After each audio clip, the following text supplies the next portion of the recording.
I'm happy to, ladies and gentlemen, to inform you that the third Deputy Prime Minister has given us some more time of her attendance, and then she will depart when she is on call the other side.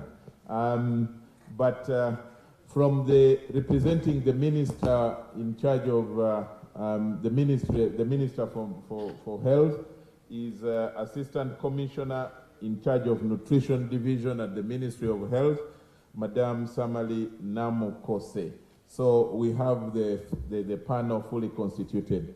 Honorable Chakulaga, I want to now invite you to start on your response. Thank you very much, Moderator. Right Honorable the Prime Minister, once again, I thank you for giving us a little more time to listen in as our dialogue takes shape. I've been asked to talk about how prepared the government is in handling the climate change impacts and the emerging food insecurity in Uganda. First of all,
one of the imported shocks.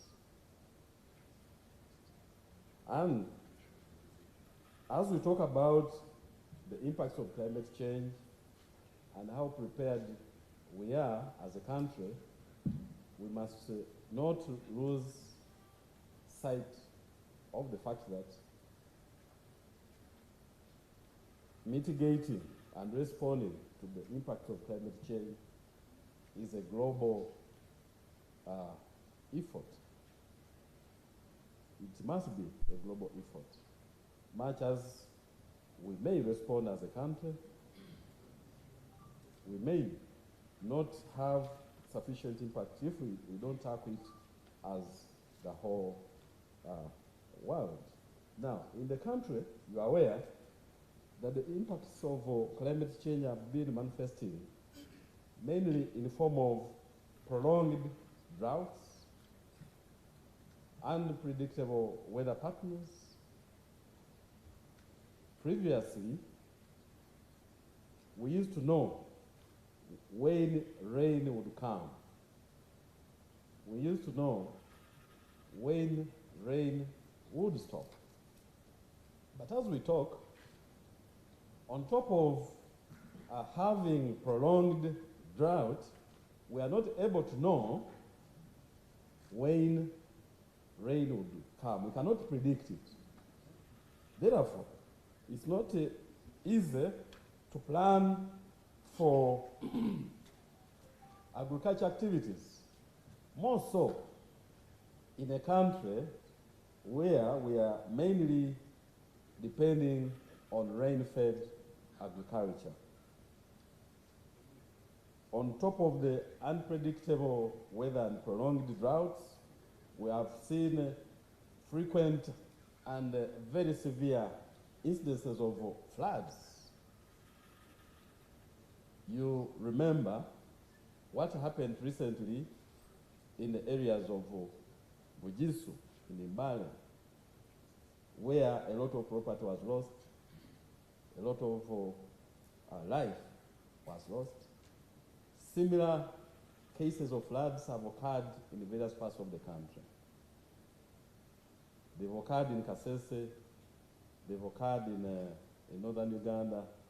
A few weeks ago, I came to learn about floods around Pakwachi area, to the extent that the road was cut off after very, very short rain. We have also witnessed cases of landslides and effects of these instances of landslides.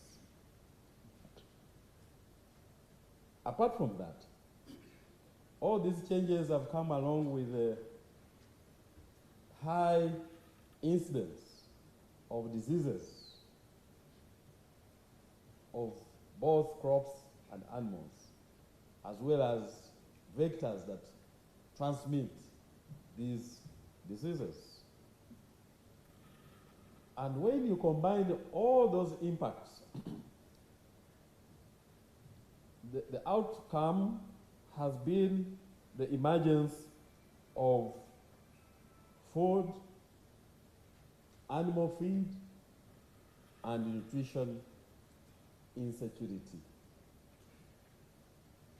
You have heard of studies that have been conducted, most especially by the Office of the Prime Minister, and the reports that have come out indicating that there is emerging food insecurity in the country, with the northeastern part of the country being most affected,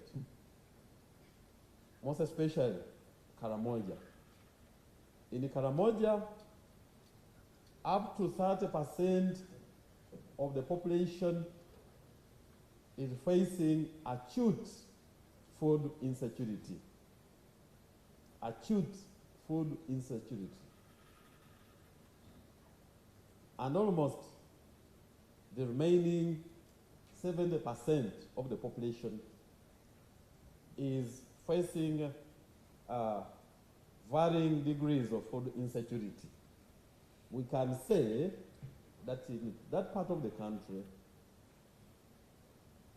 food security is a dream now.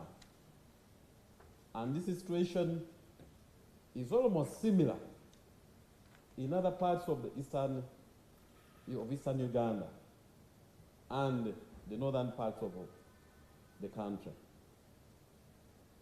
According to those reports, the central part of the country and the western part of the country are relatively food secure compared to the other areas.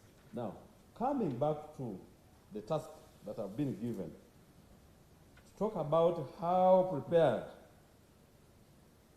the government is in handling the impacts of the climate change that I've just described and emerging food security. I will say that the Deputy Prime Minister has talked about how prepared we are. But I'll just bring in a few other. Cabinet set up a committee chaired by the first Deputy Prime Minister, the Right Honorable Rebecca Alitwala Kadaga, and that cabinet subcommittee did tremendous work, prepared a report, which it presented to Cabinet, and Cabinet took a decision to restore the environment. And in a few weeks, His Excellency the President will come out to announce the measures. But for now, in summary, I can say that we are mainly looking at two areas that have disrupted our environment. Area number one are the steep hills and steep mountains, which we have made bare because of our own activities as human beings. And because of that situation, whenever it rains, water is no longer seeping into the ground and emerging later as wells. As you may know, that is how the water system works. When it rains, if there is vegetation, then water seeps into the soil, and on the hills and mountains, that water comes out clean and in a manner that is not destructive as wells and springs. And these springs feed into swamps, and swamps feed into rivers, and rivers feed into lakes. As long as that system is intact, then it means that the water will form a cycle.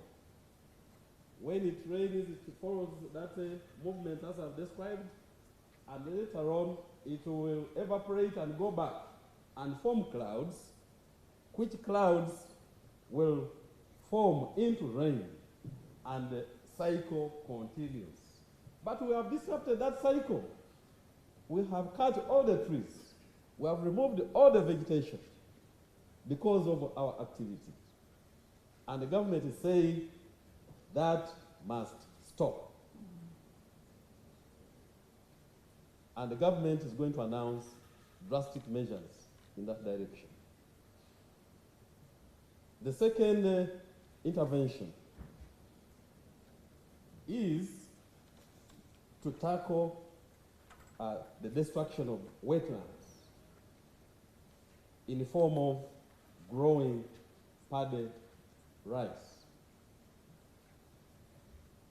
The government has taken a firm decision to stop forthwith any kind of growing of rice in swamps and any other activity in wetlands. And we are going to enforce it. So that's the first line. That's the first defense.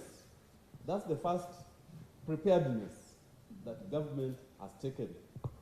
And we have decided to take that direction because it's the sustainable way of dealing with it. It's the sustainable way of dealing with it. You cannot sustain giving food handouts to the hungry people. We cannot sustain it. Honorable Minister, you have 2 minutes to wind up. I'll summarize. The other level of preparedness is that shocks will always come. So we should go away from lamenting about it. We should face the direction of building resilience. And as government, we have built capacity, and we are continuing to build the capacity of creating that resilience, so that we stop depending on rain for agriculture, so that we can even grow and rear animals, grow crops and rear animals off-season. So building resilience is another preparedness that we are building. Mechanization. measures to increase productivity so that we can get more from the same area, 1 acre of maize. Instead of getting only 700 kilograms, as it is the case now, government wants to put in place measures so that we can get 2,400 to 4,000, even 6,000 kilograms from 1 acre of maize. But beyond that, as you heard from the Deputy Prime Minister, and I don't want to repeat, government has taken a decision to support food production, because we know that under the PDM, we are encouraging the smallholder farmers mainly to deal in high-value agriculture activities. By so doing, we are inadvertently suppressing growing of food, because most of the food commodities are low value, and it's not profitable for you to produce such crops on a small scale. So what the government has decided to do in that direction is to support large-scale farmers to produce food. The Deputy Prime Minister has informed you that government has availed funds to my ministry to support farmers, large-scale farmers, to produce food. We started with government agencies. As we talk now, the prisoners department, UPDF, NARO, NAGRIC are already producing food. Up to 100,000 acres of maize, soybean, sorghum. And next season, we are going to bring on board, we are going to roll it out to private farmers so that they also grow 100,000 acres of maize, beans, and soybean. With that, I hope I've stimulated. I know there will be a lot of debate from the audience. Thank you very much. I'm going to Honorable Minister. Thank you very much. Let's give him a clap. Honorable Minister, you are going to have an opportunity to answer some questions, but it will be after Ministry of Health representatives' comments as well as of FAO. And then I will take it to the plenary for questions and comments. But thank you very much. Resilience is what he's talking about, supporting private farmers to produce more food to encourage or promote food security. May I now invite the representative of the Honorable Margaret Muhanga, the Minister of State for Health, represented by Samali Namukose, the Assistant Commissioner, Nutrition Division. And Commissioner, your question is around the issues to do with malnutrition. There are worrying statistics recently released by government's statistics body, the UBOS, and how best can relevant sectors work together? How can they partner to arrest the problem of malnutrition that you know, worryingly, we are told even the areas, some areas of, you know, to talk about also the dynamics is in Western Uganda, which, according to the statistics of UBOS, is the food basket of Uganda, and yet there are issues of malnutrition. How does that happen? Tell us, Madam Commissioner. You're most welcome. Thank you, moderator. Once again, Samari Namkose is my name. Assistant Commissioner, Nutrition Division, Ministry of Health. Allow me to Sorry to disturb you. Commissioner, I'll give you 6 minutes so that then we can have some time for questions and answers as well. Okay, allow me to bring apologies from the Honorable Minister of State for Primary Health Care, Honorable Muhanga. She was here in the morning, but he has went away for other government engagements. So I'm standing in for her. Allow me to read her message verbatim. All protocol observed in the interest of time. It is my sincere gratitude to take part in today's dialogue as part of the commemoration of this year's World Food Day on 16th October 2022. As the theme for this year goes, leave no one behind, better production, better nutrition, better environment, and better life, we need to take a multi-sectoral approach and engage all the key stakeholders if we are to address the challenge of food insecurity and malnutrition in this country. The question that was given to us was, with these current statistics on malnutrition, how best can relevant sectors work together to arrest the problem of malnutrition? I want to start by drawing your attention to the current nutrition situation in the country. We have undernutrition and overnutrition, and from the statistics, 29% of under 5 years children are stunted. That means that they are too short for their age. 5% are wasted. That means that they are too thin for their length or height. 11% of them are underweight, and we have 53% of these children being anemic, and 32% of women of reproductive age being anemic. Much as we talk about the undernutrition, the country is also facing a challenge of overweight and obesity, and this is a precursor for non-communicable diseases which are rising, which are on the increase in the country.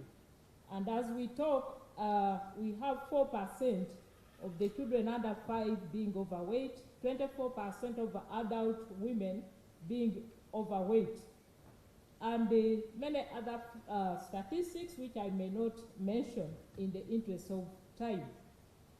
These figures are an indication that there is really a very big battle for us to fight.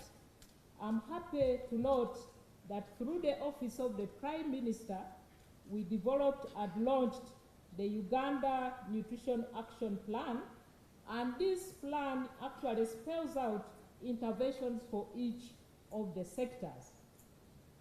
I want to say that interventions in this plan have been designed to address the immediate factors to malnutrition, the basic and underlying causes of malnutrition. Our Ministry of Health is handling the nutrition specific interventions, and these interventions that address the immediate causes of malnutrition. We have other sectors that focus on nutrition sensitive interventions, and these, of course, the determinants include the food insecurity, the care practices, access to health services, and hygienic condition. And there are other sectors that are responsible for addressing some of these underlying causes.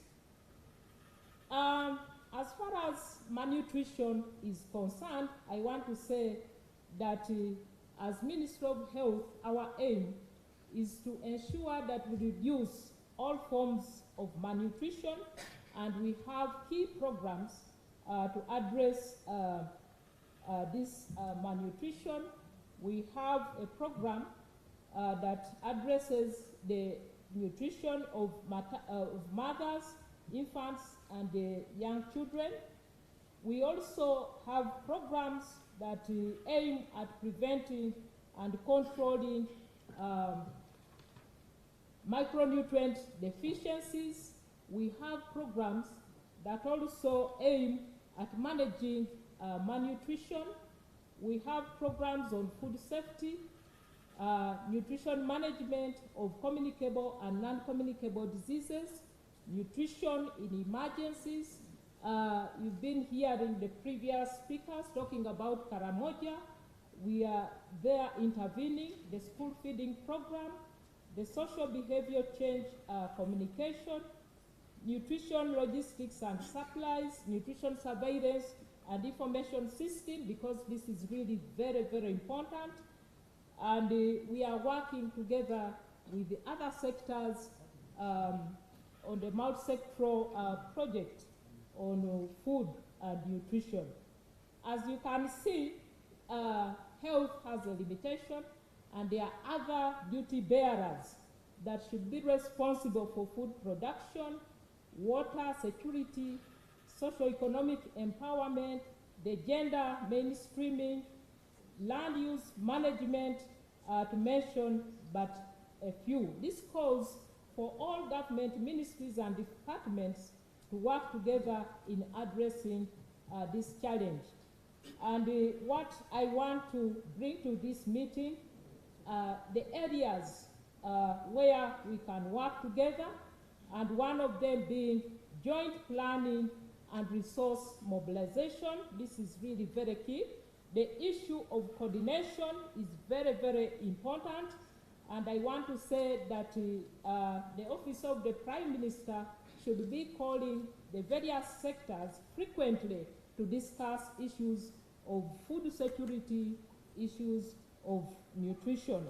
Partnership and networking is very important, information flow and sharing, and then the joint monitoring and evaluation for common results. I want to conclude by saying that teamwork divides the tasks and multiplies the success. Thank you very much.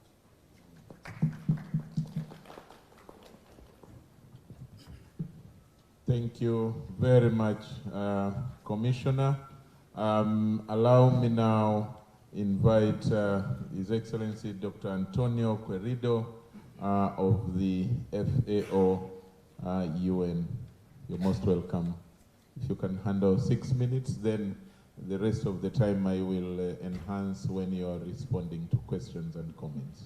Yeah, thank you very much, the moderator. Allow me to quickly observe the protocol, recognizing and thanking the presence of the Right Honorable Deputy Prime Minister with us this morning, the State Minister in charge of Agriculture, the Undersecretary of Ministry of Agriculture, my sister Assistant Commissioner for the Ministry of Health, that is in charge of the DOC of Nutritious, the rep of the PS, that is with OPM, that is with us this morning, the civil society organization, the media fraternity. Thank you for being here with us as we prepare to celebrate the World Food Day on 16th.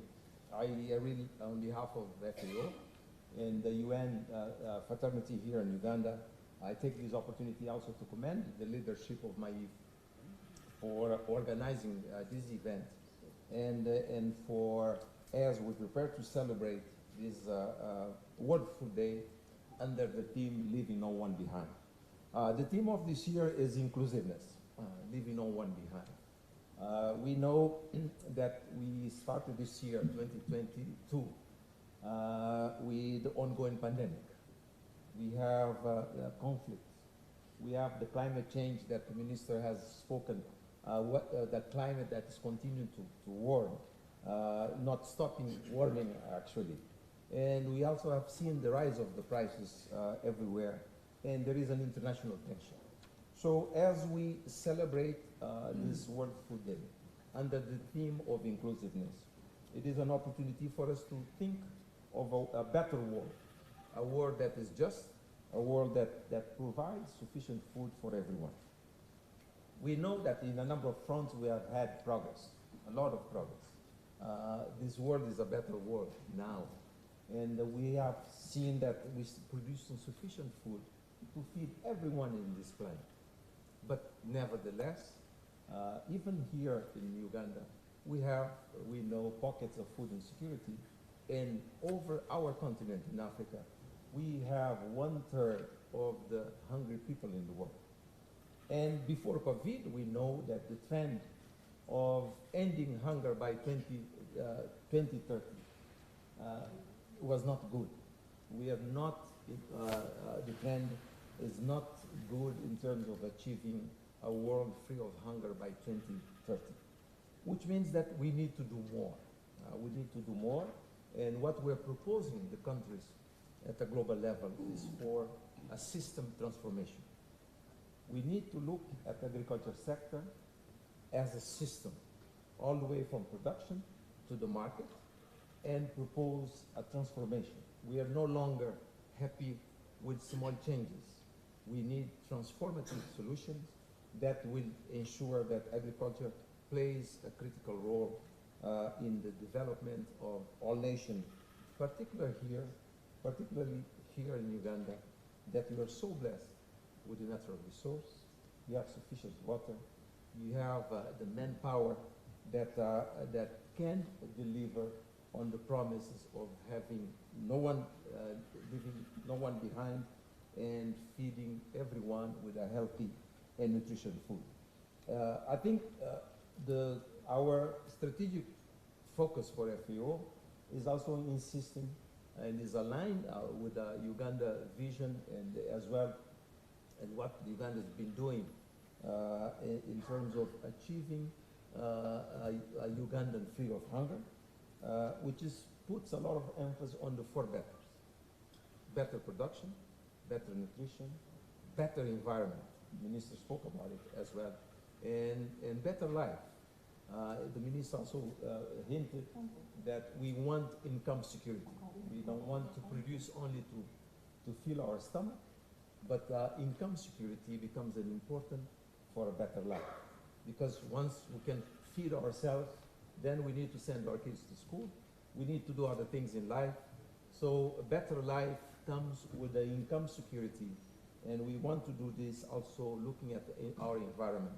We cannot continue to produce, destroying the natural base for the generations to come. So I think the challenge is upon us, and one of the key aspects that too often hinders this successful transformation is that when we look at the national, regional, even of a global level, in terms of strategies, in terms of the policies, in terms of the legislations, too often we are doing this very compartmentalized. So the challenge for this transformation is then how we look at the system, agri-food system, in a continuum. How we improve the production. How do we ensure that we don't have post-harvest loss? How we add value, and how we market in a way that the food that reaches our table is a healthy food, is a safe food, and is food that is affordable. One dimension of food security has to do with affordability. And for us, as we look at the increased prices, this is a matter of concern. And because affordability, we may have sufficient food, but if it's not affordable, which means that a number of family and households may not be able to put food on the table. So affordability become important as we continue to promote a food system that is inclusive for all of us. I don't know if I should address the question or now in terms of what Uganda should do in terms of this transformation. Yeah, you can throw in your thoughts. What I really want to say in terms of quick my thoughts, and also linking it to the research component, science, technology, and innovation. I think all that I'll be saying is Uganda is already doing. Probably I will not say anything new, but what I will emphasize that definitely the Ugandan vision is clear when it comes to agri-food system transformation. We see it also on the NDP 3 that propose an agro-industrialization, which provides a clear roadmap how Uganda can transform its agri-food system. There is focus on the smallholders, moving them from subsystem to commercial. There is focus on the value addition and the increased productivity, and also there is focus on the resilience of the household. So those are critical and important for the transformation that is needed here in Uganda. A few enablers of this transformation. One has to do with the inputs now for agriculture.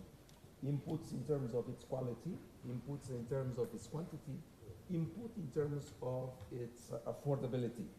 You know, a bag of fertilizer in U.S. costs, a bag of 50 kilograms in U.S.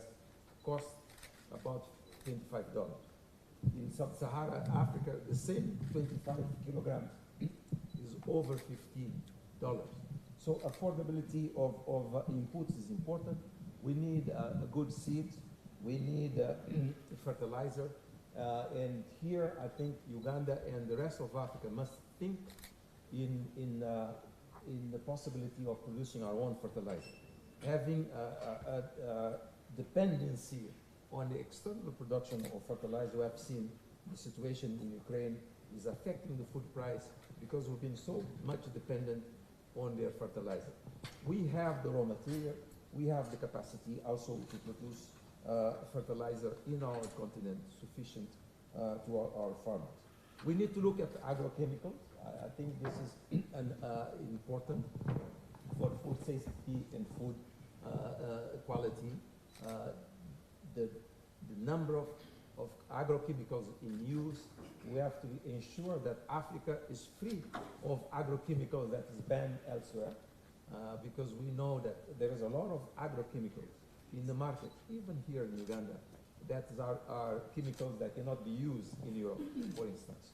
So when it comes to input, we need to definitely, for this transformation, see how the quality of and quantity and affordability of this input is of paramount importance. We need to invest also on farmers' know-how. Know-how in terms of agronomic practice, know-how in terms of managerial skills, looking at agriculture as a business and as an agribusiness. We need to invest more on this know-how that will increase the productivity, will increase the labor as well productivity, and the land productivity is of paramount importance. I commend the Ministry of Agriculture for the push now on mechanization. For us to transform the agri-food system in our continent, in Uganda, mechanization is a must. We've been talking about this for so long, but still the level of mechanization in our continent is low, is abysmal low, is so low. The last statistic that I saw here in Uganda, you have about 9 tractors for 100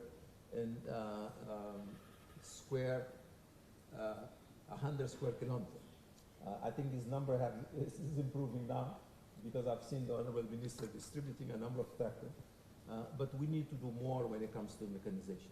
Mechanization not only about plowing the land, mechanization about planting, mechanization on harvest, mechanization that reduce a lot of redundant labor that we have in agriculture.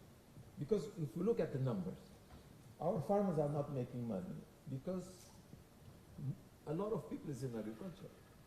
If I give you a simple statistic, 100 of us in this room, if 70 of us is doing agriculture, to sell for only 30, so we cannot make money.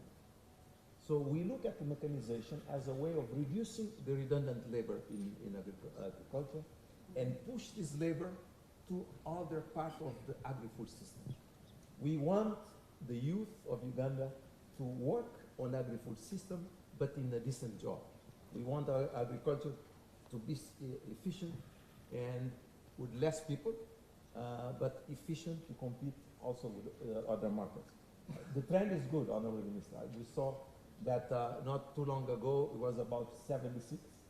Now we have reduced to around 60. So the trend in terms of reducing the number of people doing agriculture, just the labor, is a good one. But at the same time, let's create opportunities in terms of value addition to ensure that we can absorb this labor in other chains of the value chains of a number of commodities. You are so blessed, And I'm sure this is possible. Another enabling factor is the irrigation. For a country that 22% of your land mass is covered by water, you can do agriculture all year long, and irrigation is a must. I'm talking about irrigation, but I will stress efficiency in irrigation. Because we have a lot of water, we should also invest in technologies that also save water for the humanity and also increase efficiency. Irrigation, I see a lot of effort of Ministry of Agriculture pushing on large scheme, bringing water for production. This is a way to go. And we cannot forget on post-harvest reduction. We have seen that a number of commodities, the level of losses is quite high. I think some goes as high as 30 to 40%. Only in some grains that we are, close to 11 or 12. But we need to do more to reduce this loss and channel all of this in terms of value addition. Value addition is a must for the transformation that we want. Uganda has to stop exporting raw materials, add value, and create more jobs. Every time that we're exporting raw materials, we are exporting jobs and importing property. So for us to transform, definitely we need to add value. And for this to be possible, I should call for a huge investment in the agriculture sector. This is a sector that needs investment, serious investment, in terms of looking of ways for it to become sustainable. With the way it is, agriculture is already contributing to 24, 25% of Uganda GDP, and is a major contributor to foreign exchange earnings, just with this level of investment. Imagine if we increase this investment, imagine if we add value in all our commodities, because in all 18 commodities of Uganda, all of them are marketable, and the market is out there for the benefit of the people of Uganda. Lastly, is just a word on the research, and because of, I think, research and technology is of paramount importance.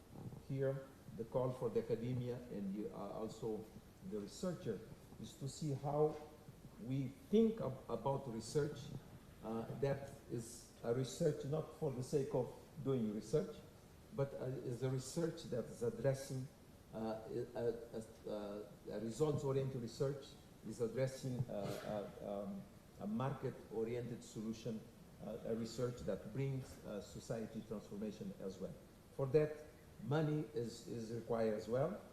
So far, there is a lot of dependency on external financing of our research, not only here in Uganda, but throughout our continent. The challenge is then how we look at research as an important component for the agri-food system transformation, empower our research, linking the research also to the teaching, and to ensure that our graduates, they're not doing the research just to get a degree, but they are doing a research that is contributing for the society transformation. Thank you. Thank you very much. Very good pointers there. Let's clap for him. Ladies and gentlemen, on the program, if you scan through it, we have about 20 minutes to do questions and comments, but I'm going to reduce it to less than 10, and I take about 3 questions, pertinent ones. Please, can we avoid making long speeches, because the guys who have made the speeches are up there and they're supposed to respond to your questions. So I'm going to request you only to ask a question or make a quick comment which elicits a response. There are 2 microphones. One is the other side, one is here, so move to them. And if I choose you, move to them, and then you just make, yes, please, just move there. Tell us your name, probably your sector, and who you're asking, who you're addressing your question to, so that it is responded to impromptu. Thank you so much, moderator. My name is Chigong Robert from the Youth Coalition for SDGs. My question is on climate change. Dear Honorable Minister, you have blamed the Global North for producing the largest Youth Coalition for SDGs. It is an OSPA. Youth Coalition for the Sustainable Development Goals, which is housed under the National SDG Secretariat. You've blamed the Global North for the global emissions to the Global South. However, we can't wait the Global North to meet the losses and damages. So we must take the initiative ourselves. So how is government approaching on the issue of losses and damages in regards to climate financing, the blue carbon projects in Uganda that will minimize climate catastrophes causing food insecurity? Thank you. Then the second one goes to the head of FAO. You spoke about science and technology. The value chain, if we are to achieve better production and better environment, we need to discuss the issue of soil infertility. I want to appreciate government for the farm inputs, but the soil has lost its fertility. Masaka, where I come from with the undersecretary, has lost its fertility. That's why we've transformed from other crops to pineapples. So the pH levels are a bit down. So does FAO has any initiative towards resilient cover crops to boost the pH levels? Because we shall not achieve all these aspirations that we're talking about, better production, with soil infertility. Thank so you. It's something Thank that you. we need to discuss in this higher level policy dialogue. Thank you. Thank you. Next question or comment? Next hand, there is a hand there. Please come up to the microphone.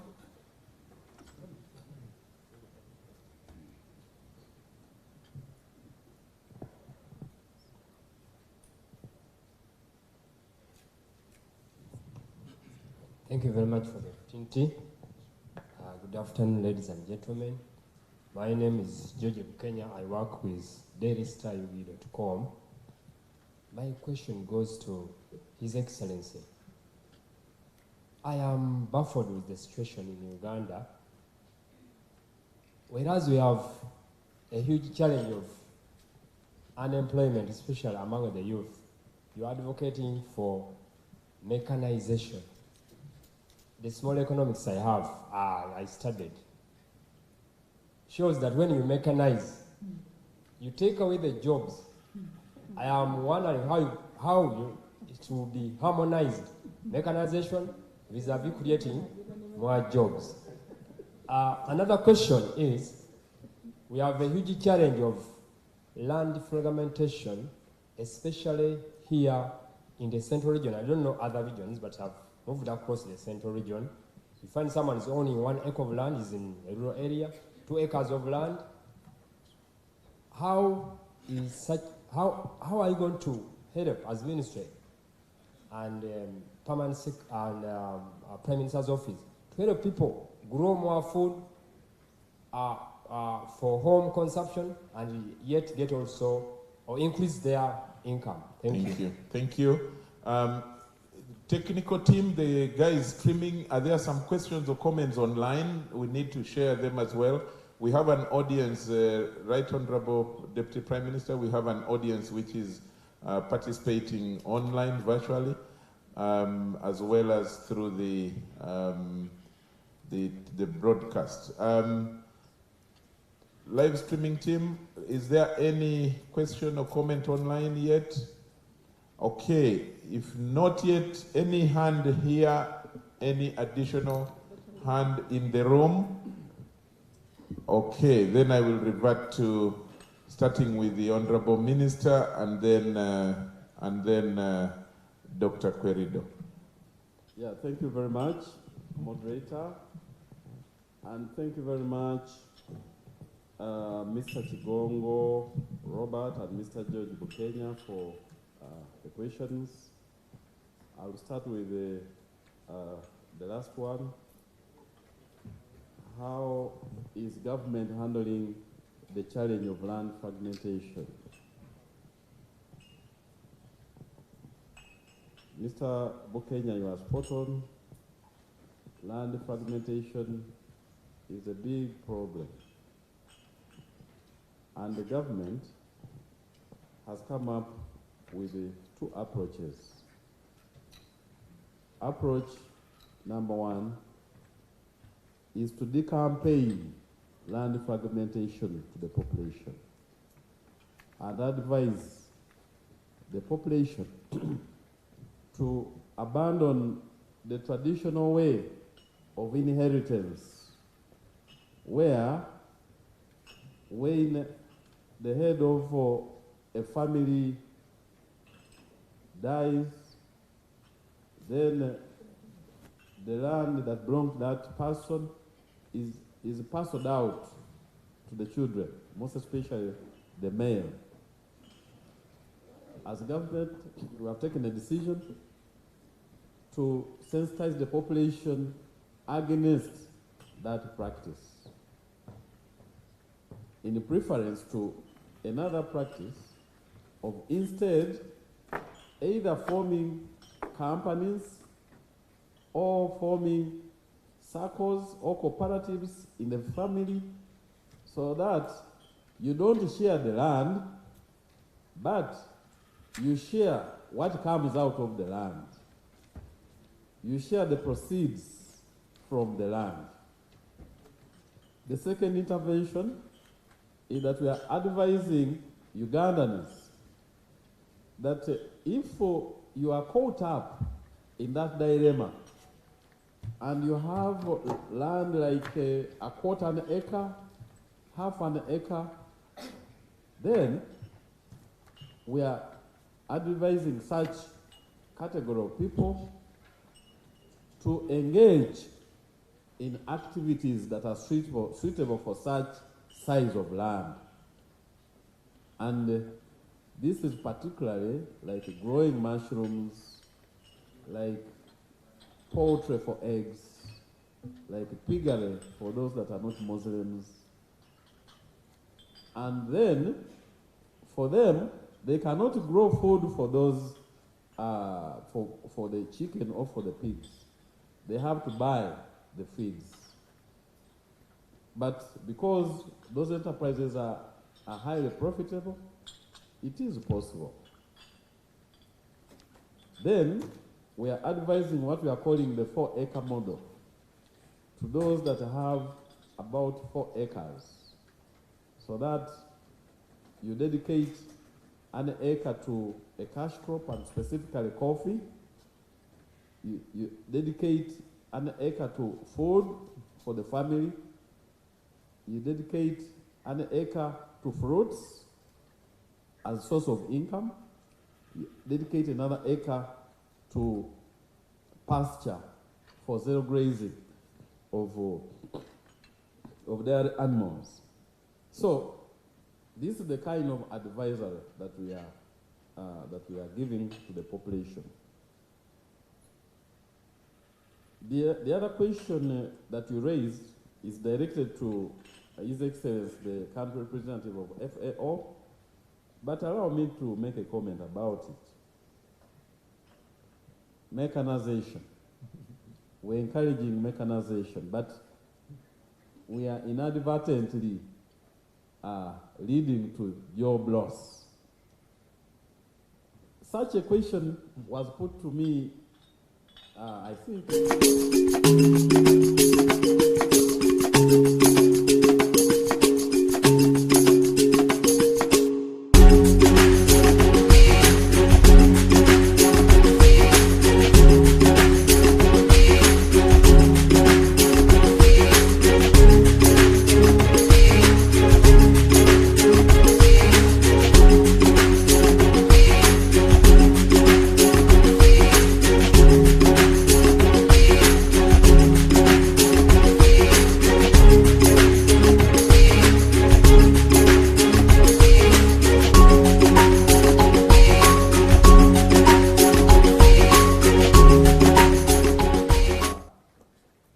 Leaving agriculture, as long as they are going into other sectors of the economy, that is industry, services, ICT, then it would be okay. As you are aware, agriculture contributes about 24 percent to GDP, and then industry, which is largely agro-industry in Uganda, contributes about 25%. Then the other 50% is coming from either services or from ICT. So as long as people quitting agriculture are joining those other sectors, it is okay. Finally, the question about climate financing. I must say that yes, we must take the bull by the horn. We are not going to wait for the global north to come and repair the damage. However, as government, we don't have a dedicated financing towards climate or climate change related damage. However, there are some interventions. For instance, we have taken a decision that for the people in Ududa, those who are victims of landslides, we recently took a cabinet decision that we are going to give them cash and ask them to go to other places and buy land from that cash. And then we shall turn that area where they are now into a national reserve. And we enforce it as a national reserve so that we can restore it back into a vegetation. Also, in the package that I talked about, Cabinet took a decision that for those areas where the activities in the swamps was due to colonial distortions, particularly in the 𝐏𝐨𝐸𝐿 sub-region, in the 𝐏𝐾𝐻 sub-region, and in the 𝐾𝐢𝐚 sub-region, the government is going to first of all go and educate them, and then find alternative sources of income for them. So, indeed, all this is from the public purse, and it is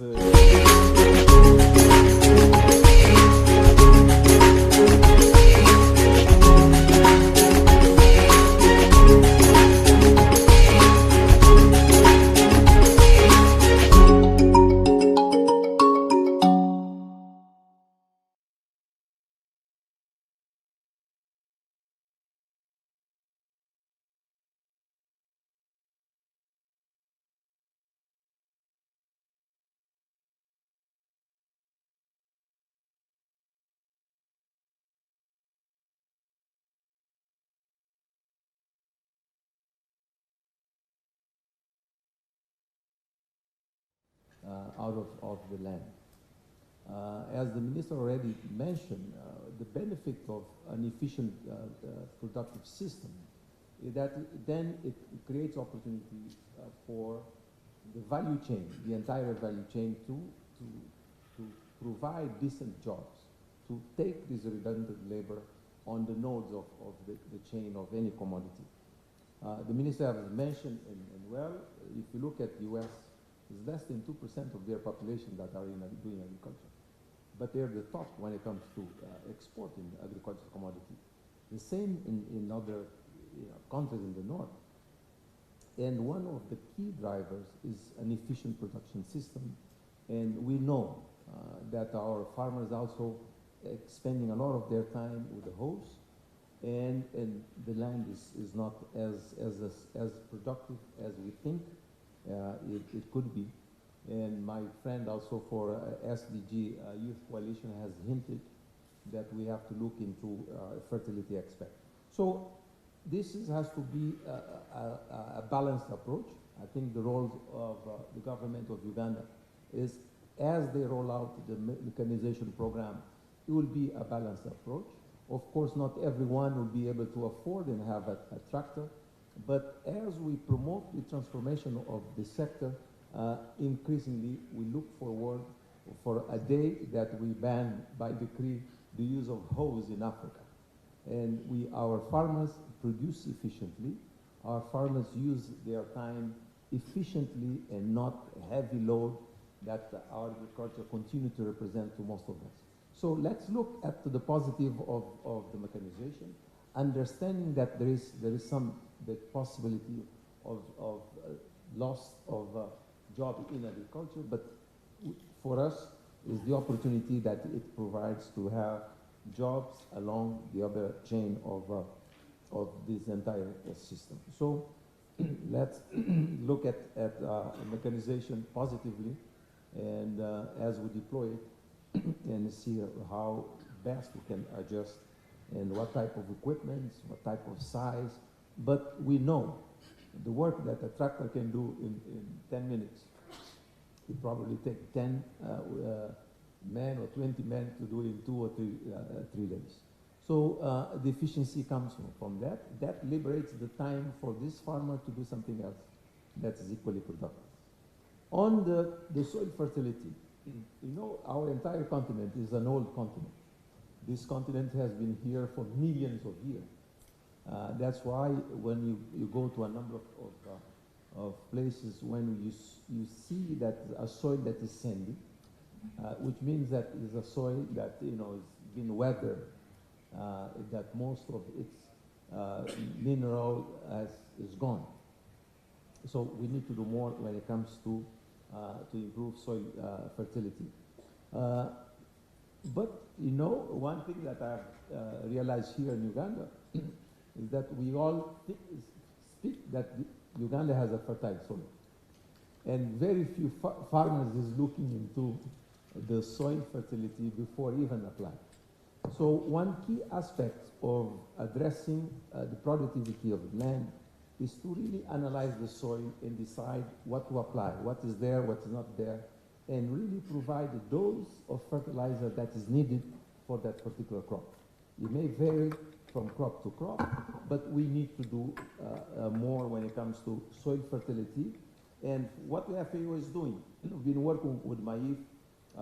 We have just equipped a soil laboratory with a number of items I'm reading here for what colleagues have provided to me. We are working with 𝐼𝐸 also finalizing a fertilizer value chain report that is coming soon. There is a policy brief on fertilizer quality assessment coming, also together with 𝐼𝐸, and also a brief on soil fertility management in Uganda. This requires a clear understanding, a clear know-how in terms of laboratory assessment. So farmer knows if I'm planting maize, I need to know what's in my soil, what I should add, being organic or inorganic.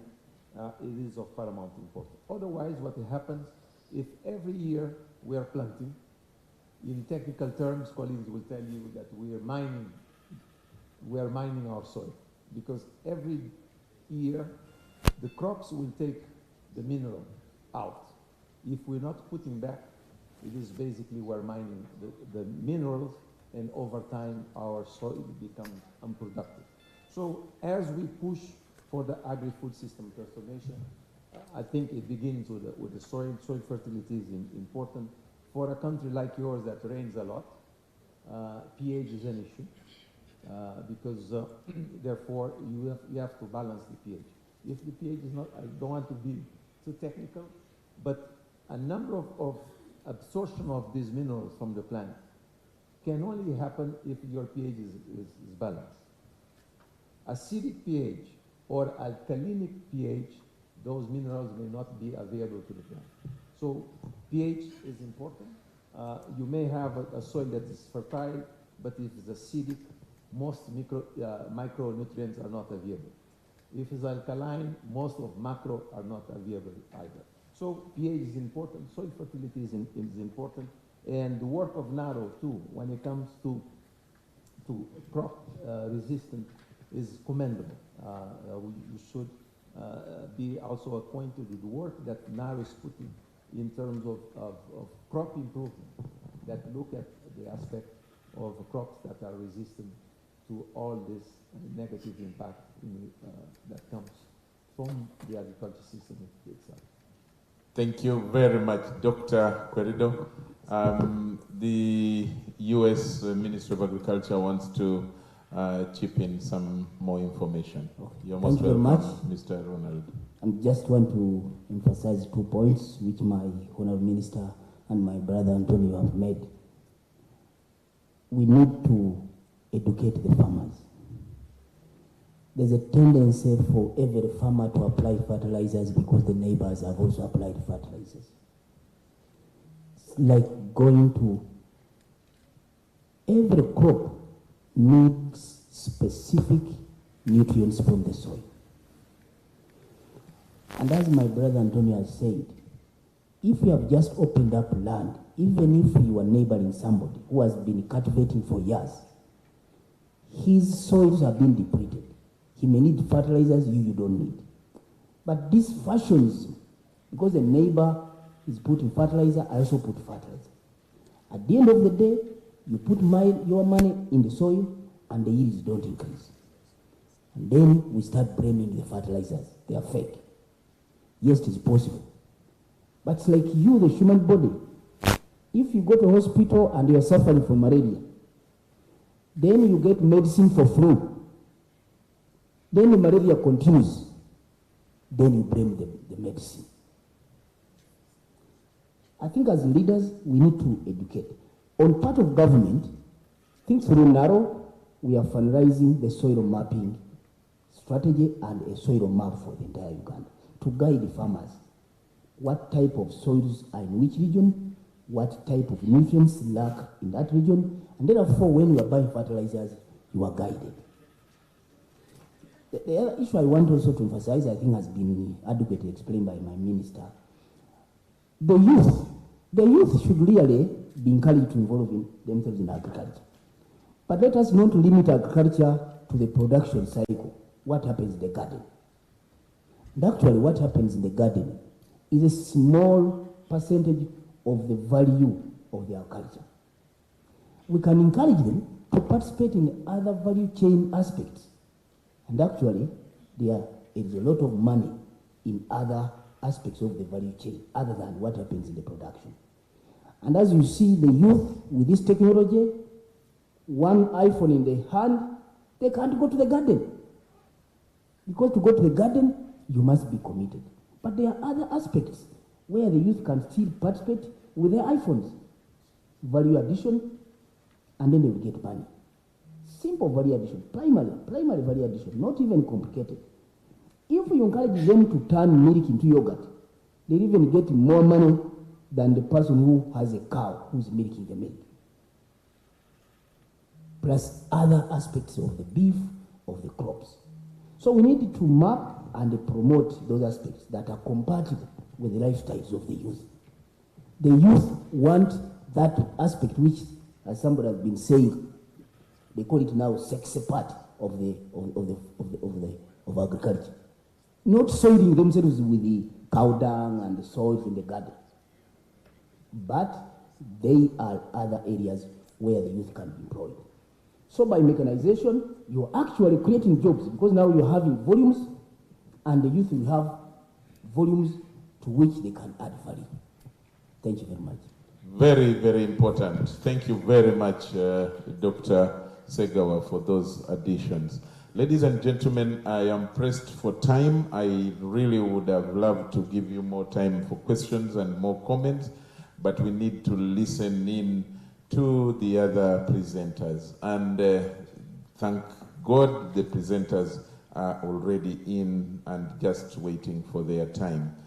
Let me now, on your behalf, invite Dr. Peter Rukundo of Kyambogo University. He's going to discuss for us on the topic, what if we did nothing at all? Is that possible? Some people say that is also an option, that you can actually do nothing, and that is also a decision.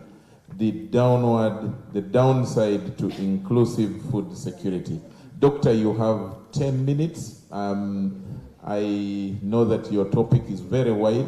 If you can do it in 5 minutes, I will be most pleased. But if you take 10 minutes, it's still okay.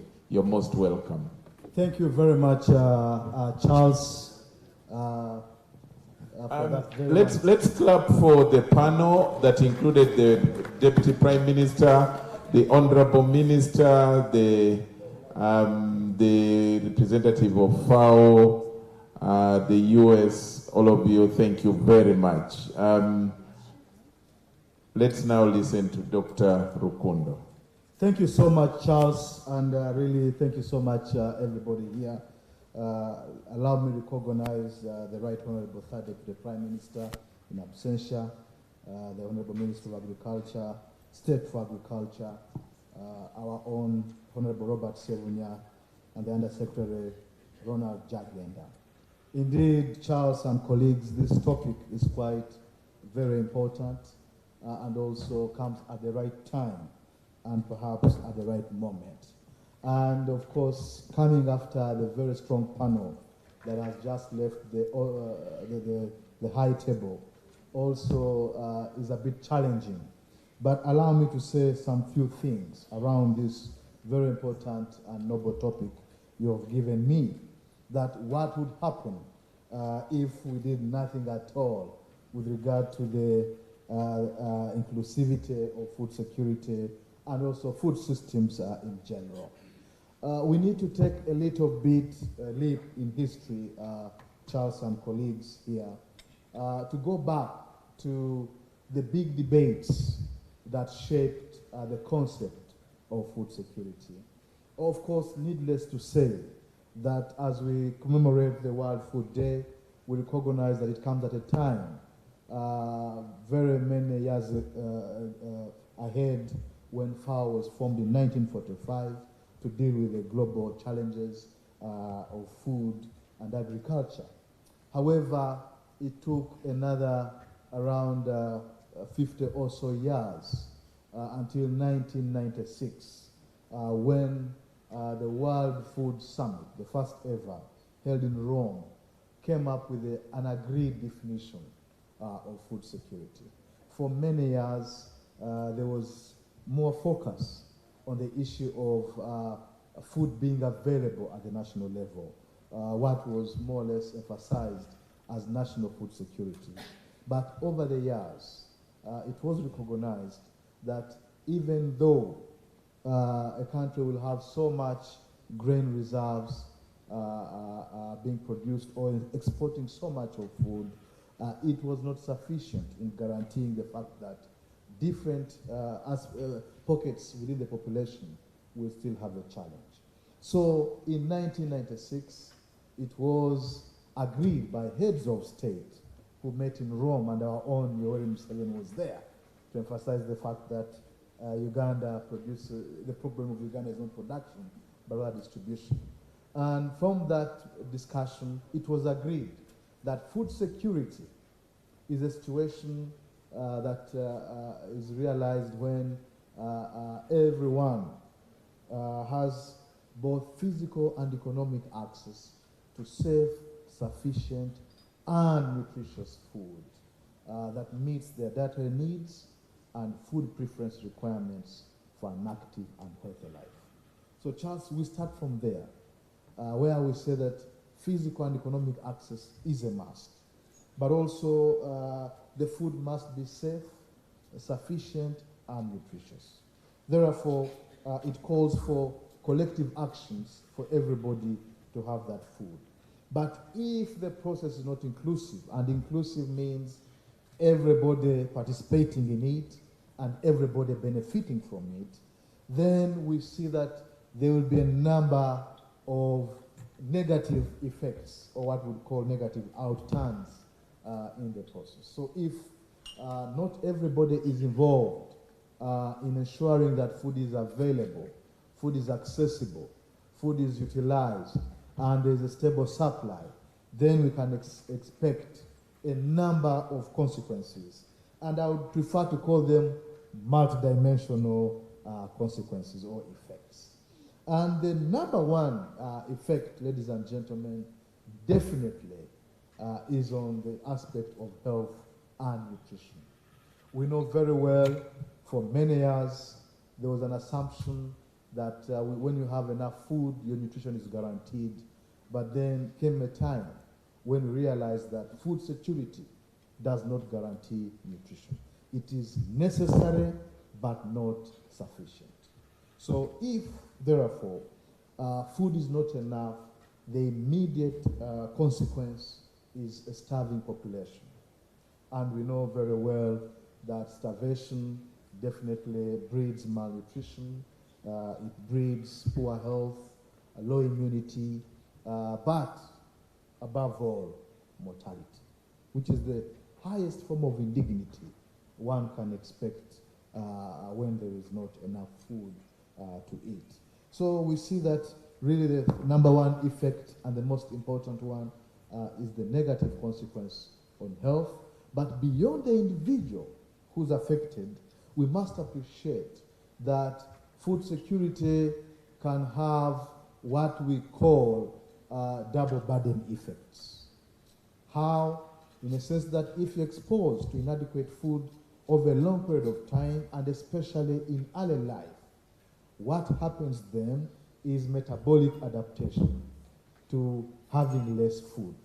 And what we see then is that somebody who's fairly, who's getting less and in adulthood is perhaps exposed to excess like some of us have been, then what happens is that somebody who suffered from undernutrition or undernourishment in early life then will suffer from the other side of malnutrition in later life. And no wonder you've seen some of these very small colleagues of ours back then in school who are now extremely having heavy weight on them. And evidence now has shown, Charles and colleagues, that actually obesity, overweight obesity, and diet-related non-communicable diseases are much more pronounced in socioeconomically deprived communities and households. If you go to the United States now, the biggest problem is in the African Americans. Why?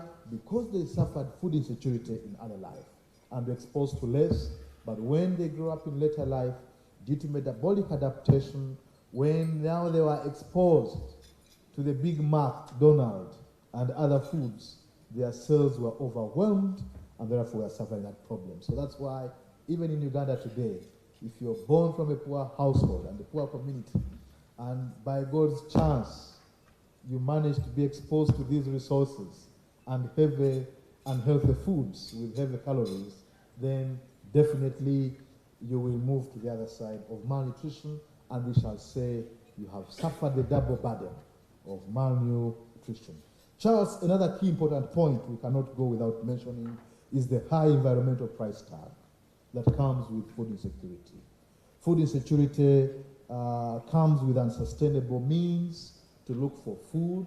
It therefore will escalate the issues of deforestation, because people will be looking for the basic minimum of survival, both in terms of the physical food, but also in the form of resources or some form of income source to be able to try the food. In fact, ladies and gentlemen, evidence has now shown that up to $3 trillion are lost every year from unsustainable food systems and escalating food insecurity in the world. So we can see a big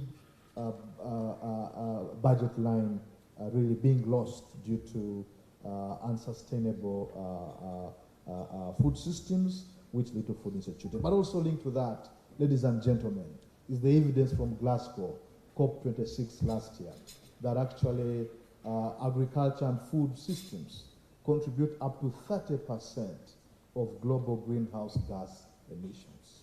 What does that tell us? That where there's food insecurity and therefore driving unsustainable agriculture production, then we shall see more greenhouse gas emissions. But also, as food insecurity drives countries towards massive food production, like we have had now, about massive mechanization, about massive opening up of the land. What will come with that is that there will be more carbon that will be burnt and emitted, because we shall need more fuel to drive those tractors. We shall need more miles to be moved, and therefore there will be some negative backlash, what we call the trade-off in economic terms. As you push for increased production, we need to bear in mind the trade-off on the environment in terms of the greenhouse emissions. Mr. Chairman, Charles and colleagues, the effects on the economy cannot be underlooked. Why? Because with food insecurity, there is a diversion and distortion of planning. You saw how much billions were diverted from finance to address the problem of 𝐏𝐸𝐷𝐿. Even today, as we speak, so many areas of government have had their budgets reallocated to deal with the challenges of the day. So in other words, our progress towards middle income status may be delayed due to the food insecurity pertaining to 𝐏𝐸𝐷𝐿 and other parts of the world, because then there will be budget reallocation and front loading, and therefore some priorities will be missed. That's why, no wonder, the midterm 2 review of NDP3 told us that we are off track, the NDP3. Why? Because of COVID-19 effects on the economy and the growing crisis of cost of living. So in a way, that also affects. As I wind down, my brother. 1 minute. Yes, the issue also of food uninclusive or non-inclusive food security interventions may also escalate poor resilience of communities by increasing disaster risk, because the more you're food insecure, the more you're less inclusive, there's more risk. And we know, of course, another aspect is the social dimension to it. With non-inclusive food insecurity programming, definitely, colleagues, there will be increased inequalities, both in terms of the gender and other aspects. And what, therefore, shall we see? More gender-based violence. If you look at the statistics today, which region of the country has the highest level of gender-based violence? The 𝐏𝐸𝐷𝐿 sub-region, partly because of food insecurity and the crisis of managing those resources. Finally, Mr. Chairman, we cannot go without mentioning the cost on the health economy. With food insecurity, we shall have escalating health costs due to the malnutrition, but also urbanization will increase, and there'll be a big crisis of physical and economic planning. Why? Because every person will leave the rural countryside. We see the crisis of street children in Kampala. We see the crisis of the borders in Kampala. That crisis could be partly due to food insecurity in the countryside that is driving these people into the rural towns to be able to deal with the realities of looking for survival. So really, I must say, ladies and gentlemen, that given that agriculture showed us a 20% responsibility in ensuring food security across board, it is thus important that our programming is more inclusive, to ensure that women are brought on board, to ensure that the youth are engaged, to ensure that the smallholder farmers are given the position they deserve, but also above all, to ensure that even the landless poor are encouraged to engage in food security relevant activities. Thank you very much. Thank you very much. Let's put our hands for Doctor. What a wonderful presentation. Doctor, I will request that you sit up there as you are joined up at the podium by Mr. Kenneth Katungisa of the Federation, Farmers Federation. The farmers' perspective is what we expect from Kenneth, and to trigger more debate, Kenneth, you're most welcome. In 7 minutes or 5 minutes. Thank you very much. You're most welcome. Thank you, moderator. Good afternoon, ladies and gentlemen. Well, the team, according to the program, thought I should give a debate trigger I have a feeling the debate is already triggered, so I can as well sit. But at the risk of repeating what people have said, and in the process sounding like a broken record, allow me to say a few things. When I got the invitation to speak and looked at the people that were supposed to speak, I asked myself, what kind of farmers am I expected to speak about? Is it the farmers like me, or the farmers like my grandparents? I chose to speak about the farmers like my grandparents. If we look at this theme, and we are saying, leaving no one behind. Leaving no one behind.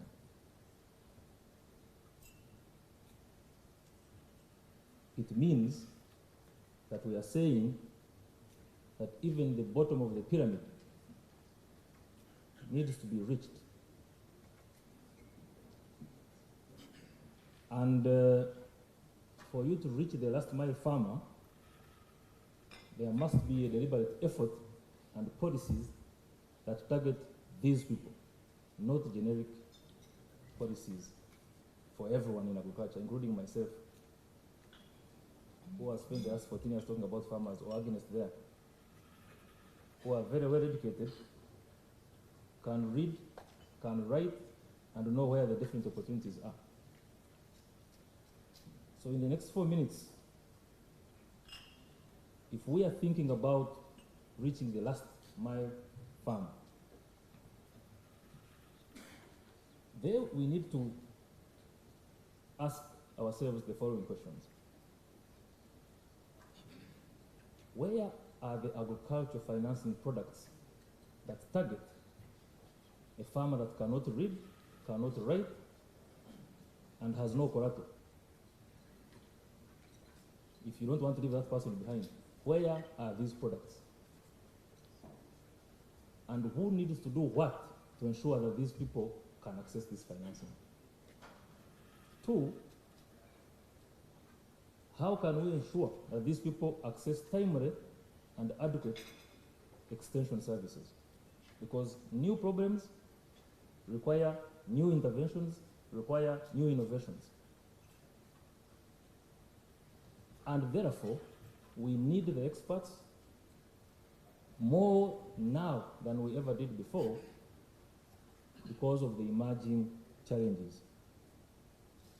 Which brings me to the next theme, research. Research, research. How can we ensure that what Dr. Baguma and Dr. Sadiq do in their offices reaches my grandparents? Is it reaching them now? I don't think so. Or is Baguma and his team, Dr. Baguma, communicating to his fellow scientists? How do we ensure that the wonderful work Naro is doing, if I can use their name, reaches the last person in the farm, in the village? In other words, how can we bring research close to the intended beneficiaries?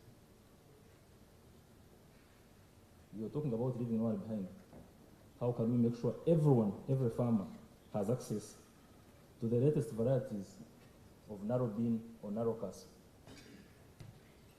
to ensure they have the same opportunity like you and me to plant and harvest the right quantities?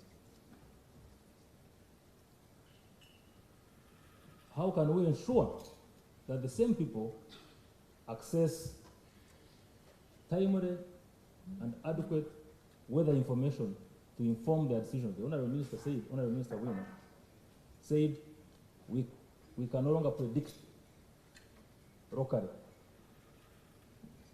So if these farmers cannot predict where are they supposed, what are they using to plant, how can we ensure that they have adequate information that facilitates their planning? And how can we ensure that they have adequate soil testing facilities accessible? not adequate. Accessible soil testing facilities in their midst, so that before you go to the garden to plant, you know what kind of fertilizer you need.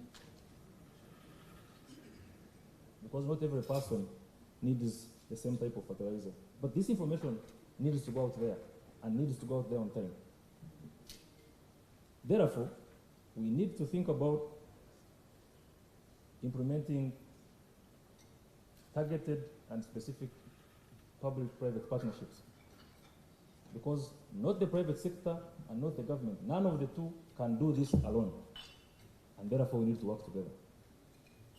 We need to stop looking at each other as competitors and start looking at each other as people who complement each other. But at the end of the day, we are all targeting the same person. And like the FAO country representative said, we need more investment in the sector. Because all these things I've talked about need investment, need resources. We cannot hide our head in the sand and expect things to work out miraculously. And finally, we need to ensure that we use our good research and the results therein to educate and constantly inform the farmers on the different, whether it's new technologies or new problems and how to solve them. So we need to educate, and educate the farmers. As you get your microphone, allow me to stop here and say that if we are going to reach, if we are serious about reaching no one behind, then we must deliberately bring everyone on board in this fight together, coordinated properly, and not everyone working in their own silos. Thank you very much. Thank you very much, Kenneth. Let's clap for him. Well done. And in just 6 minutes, you have done the perspectives justice. I want to welcome you to the seat up there as I invite more persons to make their presentations, and then we will ask them questions. Now, ladies and gentlemen, allow me invite Dr. Yona Baguma from the, is the Deputy Director General of NARO, to talk about agro-industrialization, panacea to sustainable agricultural production and food security. Doctor, you're most welcome, and in less than 10 minutes, I guess, I know you will do this topic justice and then wait for more questions to answer. You're most welcome. Yeah, thanks so much, Mr. Moderator. Good afternoon, fellow citizens. Good afternoon. I'm so humbled to be before you to share a talk on agro-industrialization. And I want, first of all, to put it into context. When you talk about agro-industrialization, two things must come into your mind. You're looking for a product, you're looking for a service. That is the starting point. You're looking for a product, you're looking for a service. And then how do you ensure that this product, this service, impact on society? How do you actually ensure, how do you map your investments to make sure that actually this service, this product, impact on society? There are three cardinal things that you must take into account. Number one, this product must come from a competent farm, must come from a competent group, must come from a competent individual. This individual could be a farmer. And this same product or service must trigger public excitement. It must be surrounded with some kind of excitement. And this same product must have social acceptability. When you have those three elements surrounding a product, surrounding a service, competent farm, excitement, and social acceptability, you are very sure that this product will stand the test of time, will impact on people livelihoods, and will trigger socio-economic transformation of the country. I want to bring you to the reality of this country by giving you a few case examples. We know the product they call Golilo. That Golilo product, I think, is produced by 𝐼𝐨𝐸 group of companies around Uganda. That product, where you see children, where you see mothers, you see excitement. And it is a simple product that is derived from maize with a few flavors. You know this product they call Splash. Even myself, I like Splash. Splash is a product that is based on fruits. And the proprietors of this product, Delight Uganda, have penetrated the society in northern Uganda and elsewhere to popularize production of these fruits so that they can sustain the industry. This product is spreading like wildfire in urban areas, in social structures of the country. You know the product that they call Kaziri. This Kaziri, I think, is a product produced in the one farm in Imbarara. It is a very powerful plant medical biotherapy. Now, at one time I was with my driver driving, and then I saw him drink and drink. I asked him, what are you drinking?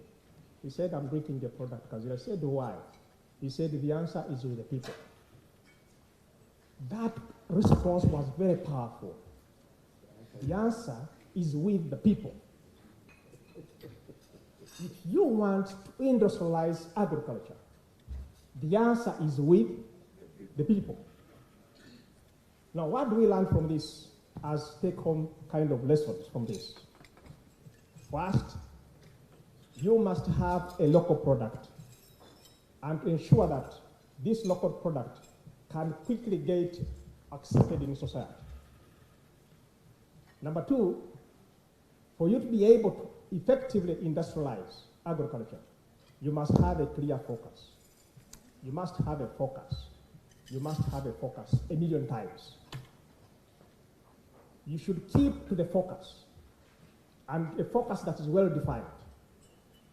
And you should not get temptation to move away from the focus in terms of investment, in terms of capacity building, and in terms of developing all enabling logistics, as has been shared with us this morning. And three, you must have a good understanding and influence on the growers. Kenneth has just challenged us. To what extent are we addressing those at the bottom of the pyramid, our grandmothers? To what extent do we understand their needs? And to what extent are we connecting our effort to help them get out of the situation in which they are, to be part and parcel of the socio-economic transformation of this country? You need to penetrate the growers. You need to understand all the people in the value chain and design intervention that will be able to meet their needs. It is only when we shall leave no one behind and do and create a meaningful socio-economic transformation for this country. What does it take us as a country in terms of what I want to call the drivers of agro-industrialization? Number one, we need a definition of the products. We cannot not afford to be random. We cannot. We cannot afford to be random as a country to say we are agro-industrializing and then they ask us, what are your flagship products? We talk of 20 products. God in heavens. The products that we must focus on as a country may not exceed 3. We need a focus. We need a focus. We need a focus as a country. A product that shall identify with as a country at region and at global level and say these are the products that are going to drive the socio-economic transformation in the vehicle of agro-industrialization for Uganda. Number two, we need standards for these products. We cannot afford to be informal in the process of developing these products. We need a product that we can define with clear standards. And these standards will be able to help this product penetrate the economies of this country and beyond. Number three, we need technology to boost productivity. And I'm proud that I serve NARO, and in NARO, we have a mandate to generate technologies that are helping to boost productivity for this country, and in the long run, to increase production. We need to invest, and to invest in the long term, and to invest sustainably, and to invest meaningfully, to invest adequately, both in terms of infrastructure, the human component, and in terms of the financial resources, so that we are able as a country to manage and propel agricultural research using technology, technology-driven agricultural research. Number 3, we need to strengthen the marketing system. We cannot afford to have a random marketing system that is very disorganized.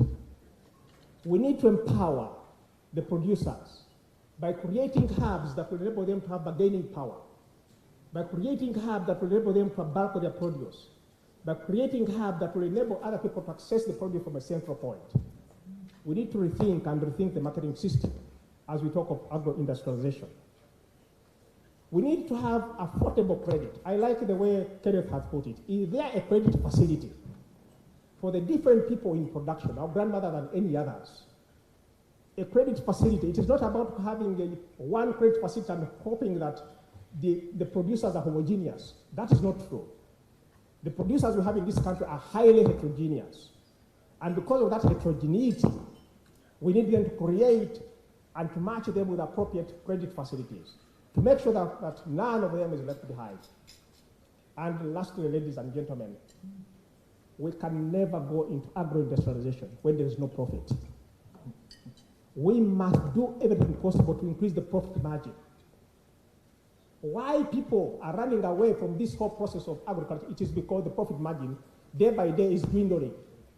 We must create technology that will be able to broaden and to increase the profit margin. We must propel technologies into the system that will make sure that the investors and people who are in agriculture are able to break even at a lower investment. And that way, you increase the profit margin. The preconditions for all this to succeed, ladies and gentlemen, as a country, we must have requisite infrastructure. And this is the responsibility of the state. We must have requisite infrastructure that is aligned with the flagship products of the country. As we develop infrastructure, the people guiding this country on involving infrastructure, it should be aligned to support the flagship products. It should not be random. They should consult and make sure that we have harmonized and coordinated investments. We must have infrastructure. Number 2, over and over, I'll keep repeating this, we must take a moment to reflect and to rethink, to think through the price of commodities, not as commodities, but to identify and define what we call flagship products. A product is not cassava. A product is not sweet potato. A product is not banana. Those are not products. Those are subjects that lead us to the products. We must think very carefully, what are these products that we need as a country, using our local subjects, the materials that we have, that will help leapfrog socio-economic transformation of this country. And above all, agro-industrialization requires holistic skilling of people. We have people who are highly educated, but we have less skilled people who can move and be able to cause a change. We need to have people who are skilled, people who have mastery, people who can have practical touch, who can change things. This is what we need as a country. We need to design skilling programs for the farmer, skilling programs for the youth, skilling programs for all cadres across the social structure, skilling programs for even people who are involved in creating industries, the small-scale manufacturing industries. They need skills. Lastly, ladies and gentlemen, being a part and parcel of the people who are driving the agro-industrialization program in this country, I want to share with you some of the flagship products that we have and we think can drive the economy of this country. One, as a product, we are now having what we call the anti-tick vaccine. That is a product. We think this product, if taken through from the farmer, through the manufacturing private sector, it will be able to change the landscape of the livestock subsector in this country. We have the product of Aflasafe. We think this product will not only affect the production level, It will also increase the human health and increase the trade volumes, and in so doing, will be able to trigger socioeconomic transformation of this country. Lastly, ladies and gentlemen, what do we see as gaps in this whole journey of agro-industrialization? One, I like the submission, but I'll repeat it, unaffordable and prohibitive high-rate credit facilities. When you look at our agricultural system in this country, we need a credit facility that is designed to that system. A credit facility that will help that system to grow and create more proceeds and create more profit for the country. We have weak cooperative systems which can be strengthened and which can be better. We know the Ministry of Trade is working around this, but it must fast track the cooperative systems across the country, right from the grassroots, organizing farmers in what we call village supermarket hubs to the level of national and regional cooperative movements. And lastly, we have a weak but growing, fast-growing private sector. The private sector needs support, and it must grow to make sure that it is able to jail with the public and cause together economic transformation. This being a policy dialogue, we want to leave you with some few policy recommendations. Number one, we strongly believe there is a need to improve the supply chain, and more especially to have coordinated logistics that are aligned with the entire production system. We should not have this random input supply approach. We should not have this random transportation approach. The entire logistics that support production should be coordinated. We need to ensure that we enhance the focus of research to focus on what we call product-led, product-guided research. And in so doing, you're not only researching on a crop, you're researching ultimately to deliver product to the industry, focusing on product profiles and aligning the research focus to the product profiles. And lastly, we need to ensure that we harmonize policies across the ministries, the departments and agencies. We work as one. The goal is one. Agro-industrialization is one, but the players are many. We need to harmonize and ensure that we have one voice. Ladies and gentlemen, with that, I'm so humbled. And I want to rest assure you that agro-industrialization is about a product, is about a service that catches the excitement of society and is able to trigger transformation. I thank you so much for God and my country. Thank you very much. Thank you for a wonderful, wonderful job. May I now invite Ms. Angela Nakafero from the Ministry of Gender, Labour and Social Development to share with us her thoughts on gender inclusiveness, focusing on women and youth in agriculture. Is Madame Nakafero around? She was at the back, I think.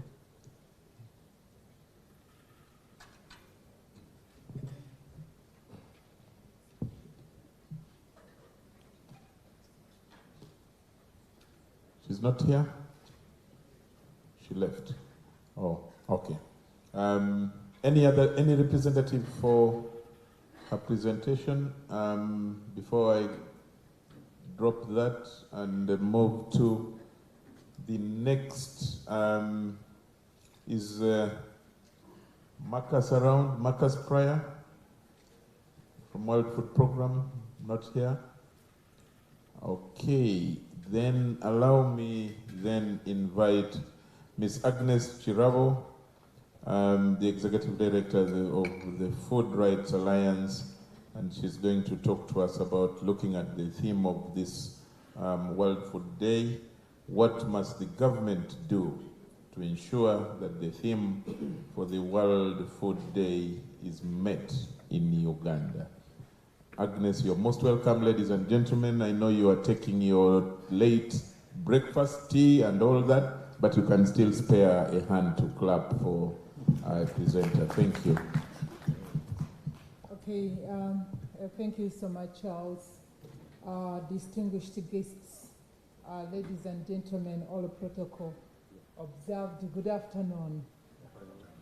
I'm very unfortunate on several occasions I don't know whether it is by design, bad luck, or something like that. People always want to call me to speak towards the lunchtime. And I'm happy in a positive way to do that, such that people get to appreciate why we have been laboring for years, talking about hunger and malnutrition, and check their resilience if they can wait for a second, because after all, they are always assured of a meal somewhere, somehow. The theme for this World Food Day, leave nobody behind, better production, better nutrition, better environment, and a better life. I thank colleagues together with whom we have been cooking these events and the actions around World Food Day. The Food and Agriculture Organization of the UN, World Food Program, NARO, MAIF, and other colleagues of ours. Now, my question is very clear. It is not what I should do, but what should the government do? And this is my honest opinion. One of the challenges we have lived with is discussing food amidst so many things. We keep mingling and commingling the issues of food in so many things. And indeed, it is true, to have food, it's a whole journey, it's a whole process. There are so many actors, which we simplified as the food system. But for this country, Uganda, I think we need to make a conscious but strategic decision about the issue of food at policy level. We need to examine our policy, legal, and institutional architecture of food, not the means of its production, not the means of its handling, not the means of anything. Can we take a conscious reflection and decision on the legal policy and institutional infrastructure, or call it architecture of food for this country? We need to examine the environment in which the people in Uganda eat. We need to ask ourselves a question annually. I look forward to the day the president will be making the nation address, and part of the issues he addresses is how the people in Uganda have eaten in that year, and how he wishes, or she wishes, that time when the president one day will be a she, when she wishes the people in Uganda to feed themselves in the coming financial year.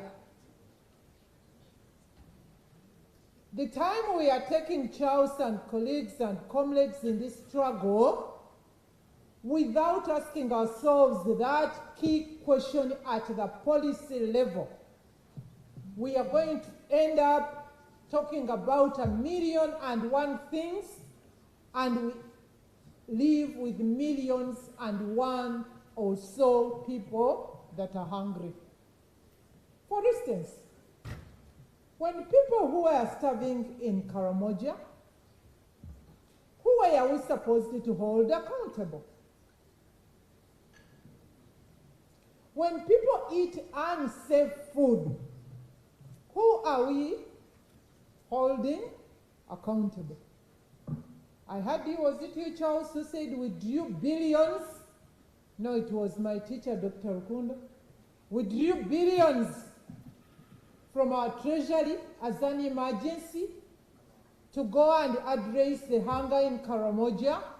Can hunger be an emergency, really? It is, and it will remain an emergency so long as our policy, legal, and institutional architecture on food in this country remains unclear. We need it clear to define the planning, to define the financing, to coordinate the activities and interventions, to provide accountability, and to answer questions. For me, I pray to God to live long, and I only see our government doing that. It will be enough for the years many of us have invested crying out to see hunger and malnutrition out of this country. But as of now, it is piecemeal. Every stakeholder picks a meal, then we run after it, then we enter. It's a spaghetti bowl, and we can no longer address hunger in a spaghetti bowl, because food in the other worlds is a political issue, is a security issue, it's a geopolitical issue, it's an economic issue, it is a social stability issue. We cannot afford to imagine it. So today, Charles and colleagues, I'm not going to make so many prayers. My prayer is one and single. Can we streamline the policy, legal, and institutional architecture for food and nutrition, such that we know who to hold accountable, we define how many human resources do we need, how much money do we need to feed the people in Uganda as we feed other people in the world. This is a strategic issue, a strategic decision that we all make in our own households that we govern. We cannot afford continuing in living in a spaghetti bowl. However, in my organization, the Food Rights Alliance, we believe that governance is core if we are going to see better production, and I'm talking about food governance and justice, is core if you are going to see better production, better nutrition, a better environment, and people in Uganda living in dignity without any form of discrimination. Secondly, we also believe that it is possible to live in the country, in Uganda, free of hunger and malnutrition yesterday. It shouldn't be a stampede to run after Agenda 2030, and after all, SDG 2, we are supposed to achieve it next year, 2025. I wish all the people in Uganda and the rest in the world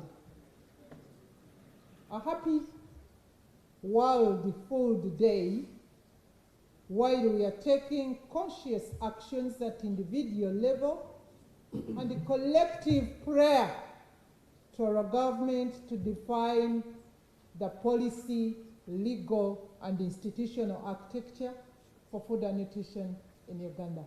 For God and my country, I submit, Chair. Thank you very much, Agnes. No passion lost. I met Agnes 21 years ago, but the passion has never changed as long as it is food. Agnes, have a seat there, and actually sit in the middle because the color at the table is not good. So color them a bit, and you know, you look like you have even eaten better than them. So just have the privilege to sit there. Ladies and gentlemen, the last one I'm going to invite, if he is here, is the chair of the Agricultural Development Partners. I didn't get his name or her name, but to present on the private sector of Uganda whether they are well placed to improve the agricultural sector. Is the person here the chair of the Agricultural Development Partners? Some people walked out. Okay. If not there, that will not stop us from engaging with the panel here. Same arrangement. There are two microphones, one here, one the other side. May I request for questions and comments? Those of you who have questions and comments to the panel, they are very able and with enough capacity to respond to any doubts or hanging issues not well raised, or if you didn't pick anything. May I request the team that is managing the online audience, just allow me know if there is any question coming from online. Okay, there is a hand here. Come to the microphone, approach the microphone, and then you ask your question or make your comment. And tell us specifically who you would want to respond to it. Thank you so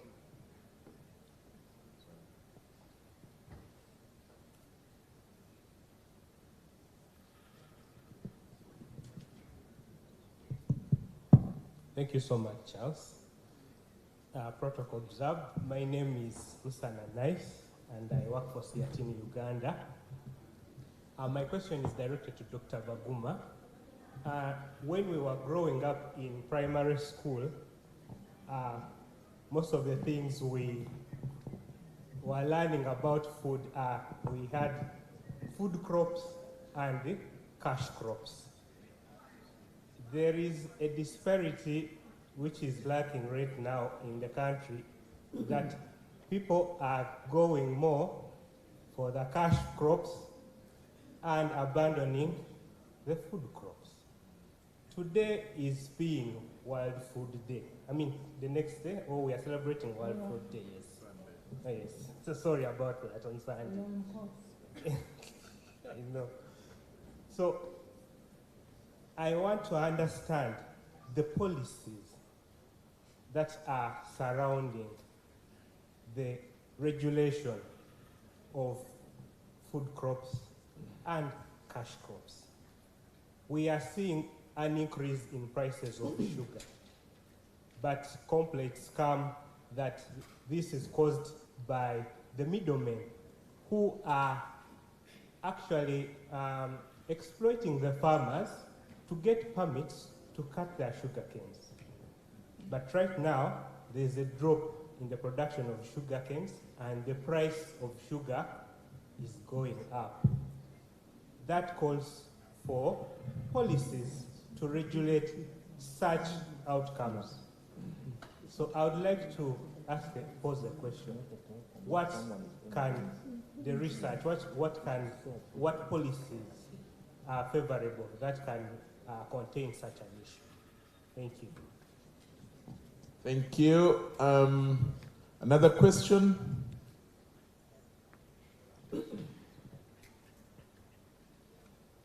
Okay, let's start with that response. There is a hand. Oh, good. Approach the microphone.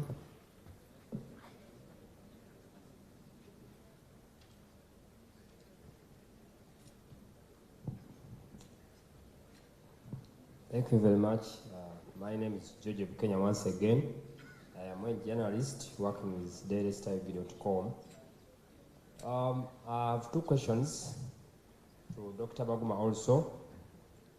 One, Doctor, what do you think causes the dwindling of profits in the agro industries?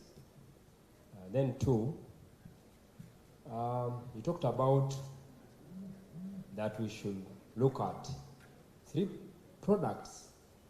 When you look at Uganda, different regions grow different crops, others even rare animals. How will this be possible? whereas we have different maybe soils in different regions that cause the growth of different crops. Thank you. Thank you very much. Any other hand? There is a hand there, the gentleman in glasses. Kindly approach the microphone in front of you. Right, there is one in front of you, right, the other side. I hope it's tuned on. Thank you. Is it on? Yes, it is. Okay, thank you very much.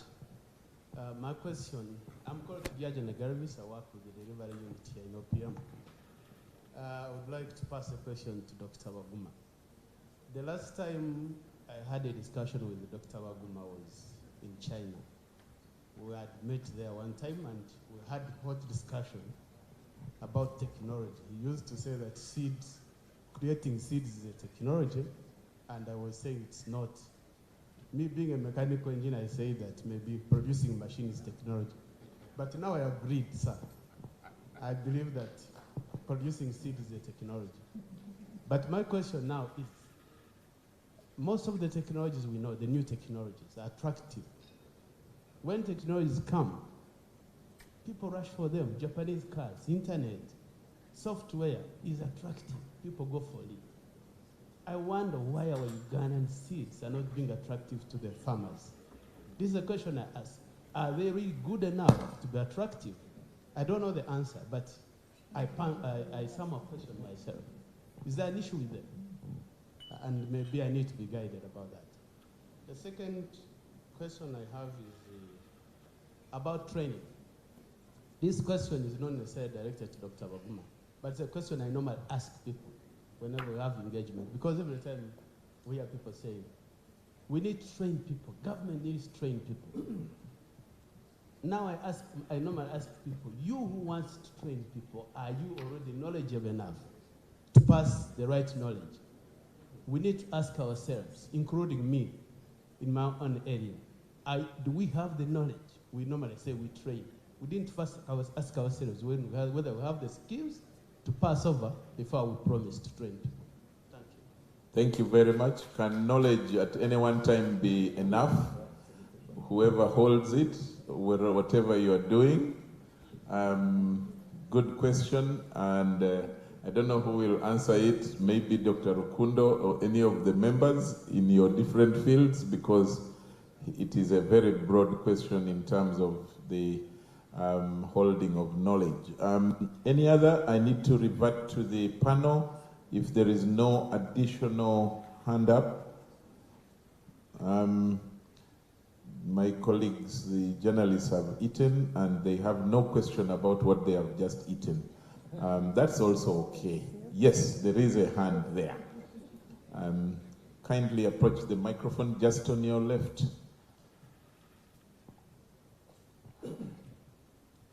Thank you very much.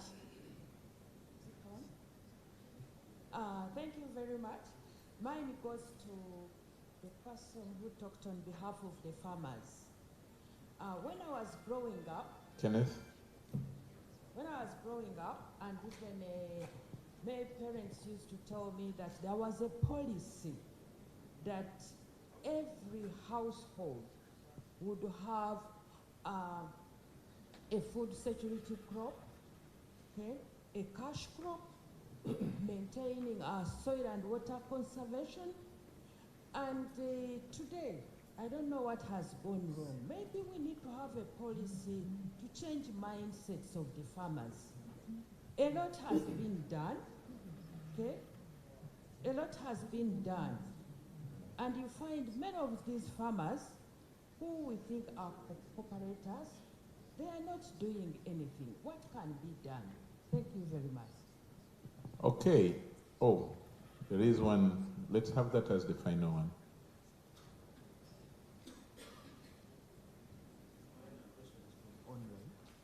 Oh, there is an online question. Good. Yeah. Bring it on. Nicole Mex from Netherlands is asking what Uganda is doing to avert the climate crisis in 𝐾𝐢𝐚𝐥𝐲. And then also asked what Uganda is going to present at the COP27 in Egypt concerning the climate crisis. Okay, the minister talked briefly about it. I don't know who can respond to that on the panel. Honorable Sebunya, or can Doctor handle it? And you can handle Dr. Baguma? Okay, that's brilliant then. We will have an answer. I think let's now revert to Dr. Baguma. You fielded most of the questions, so it's only fair that I start with you. Then if there was no specific addressing of question to the other panelists, I will give them 1 minute each to just do a wrap up and we close this. Baguma, you're most welcome. Yeah, thanks so much for these very nice questions. The differentiation between a cash crop, a food crop, and a dual crop.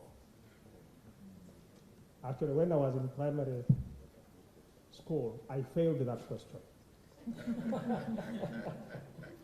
And what made me to fail the question was simply because my parents actually were selling cassava to get money. But during our time, cassava was a food crop. So one of the crops I listed as a cash crop was cassava. So the traditional cash crops that we were taught in school, the coffee, the cotton, the tea, the sisal, they still remain crops that can be sold to get money.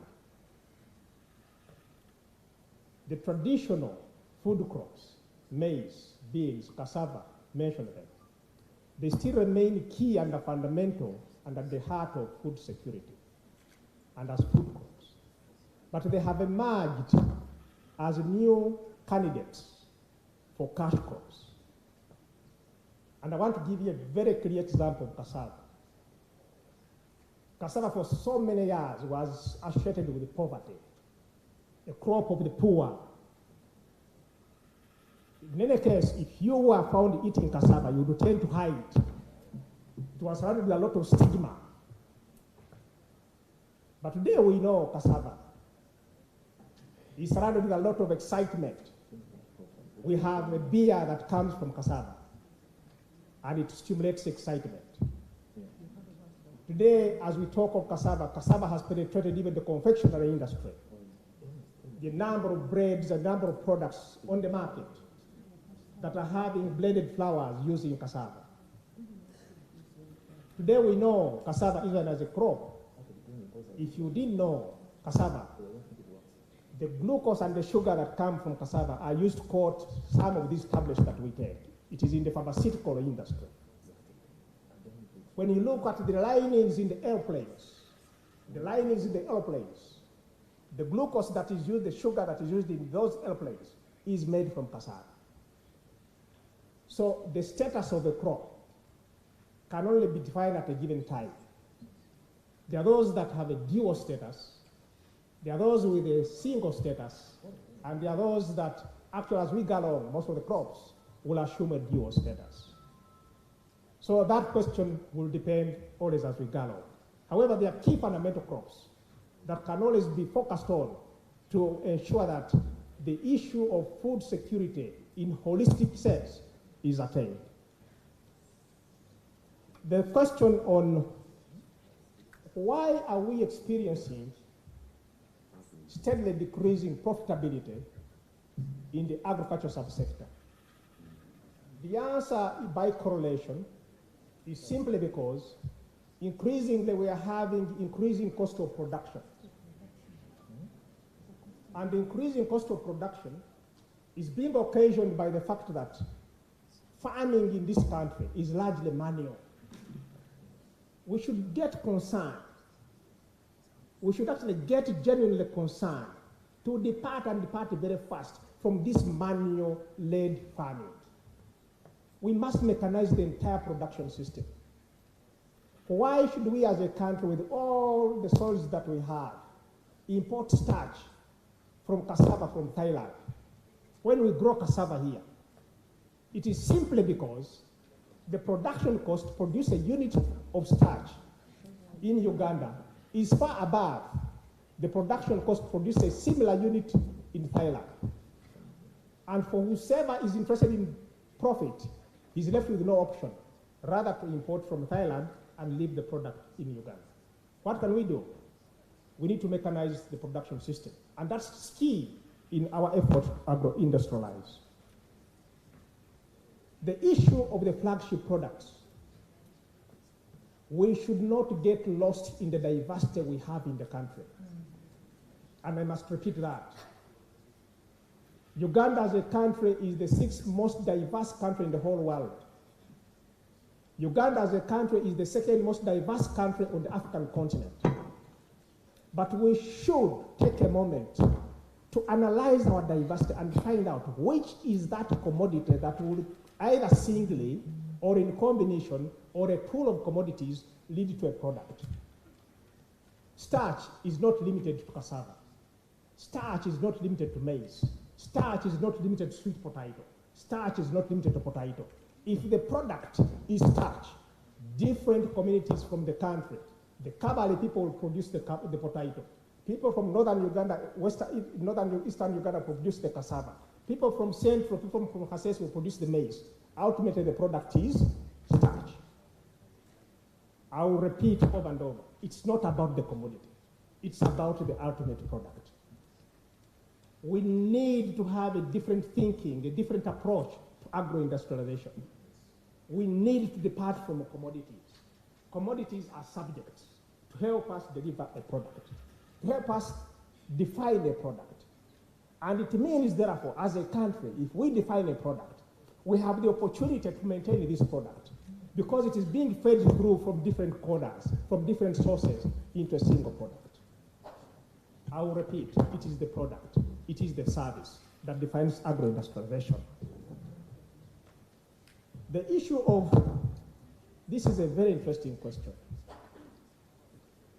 Do we have people with the capacity, with the ability to effectively train others?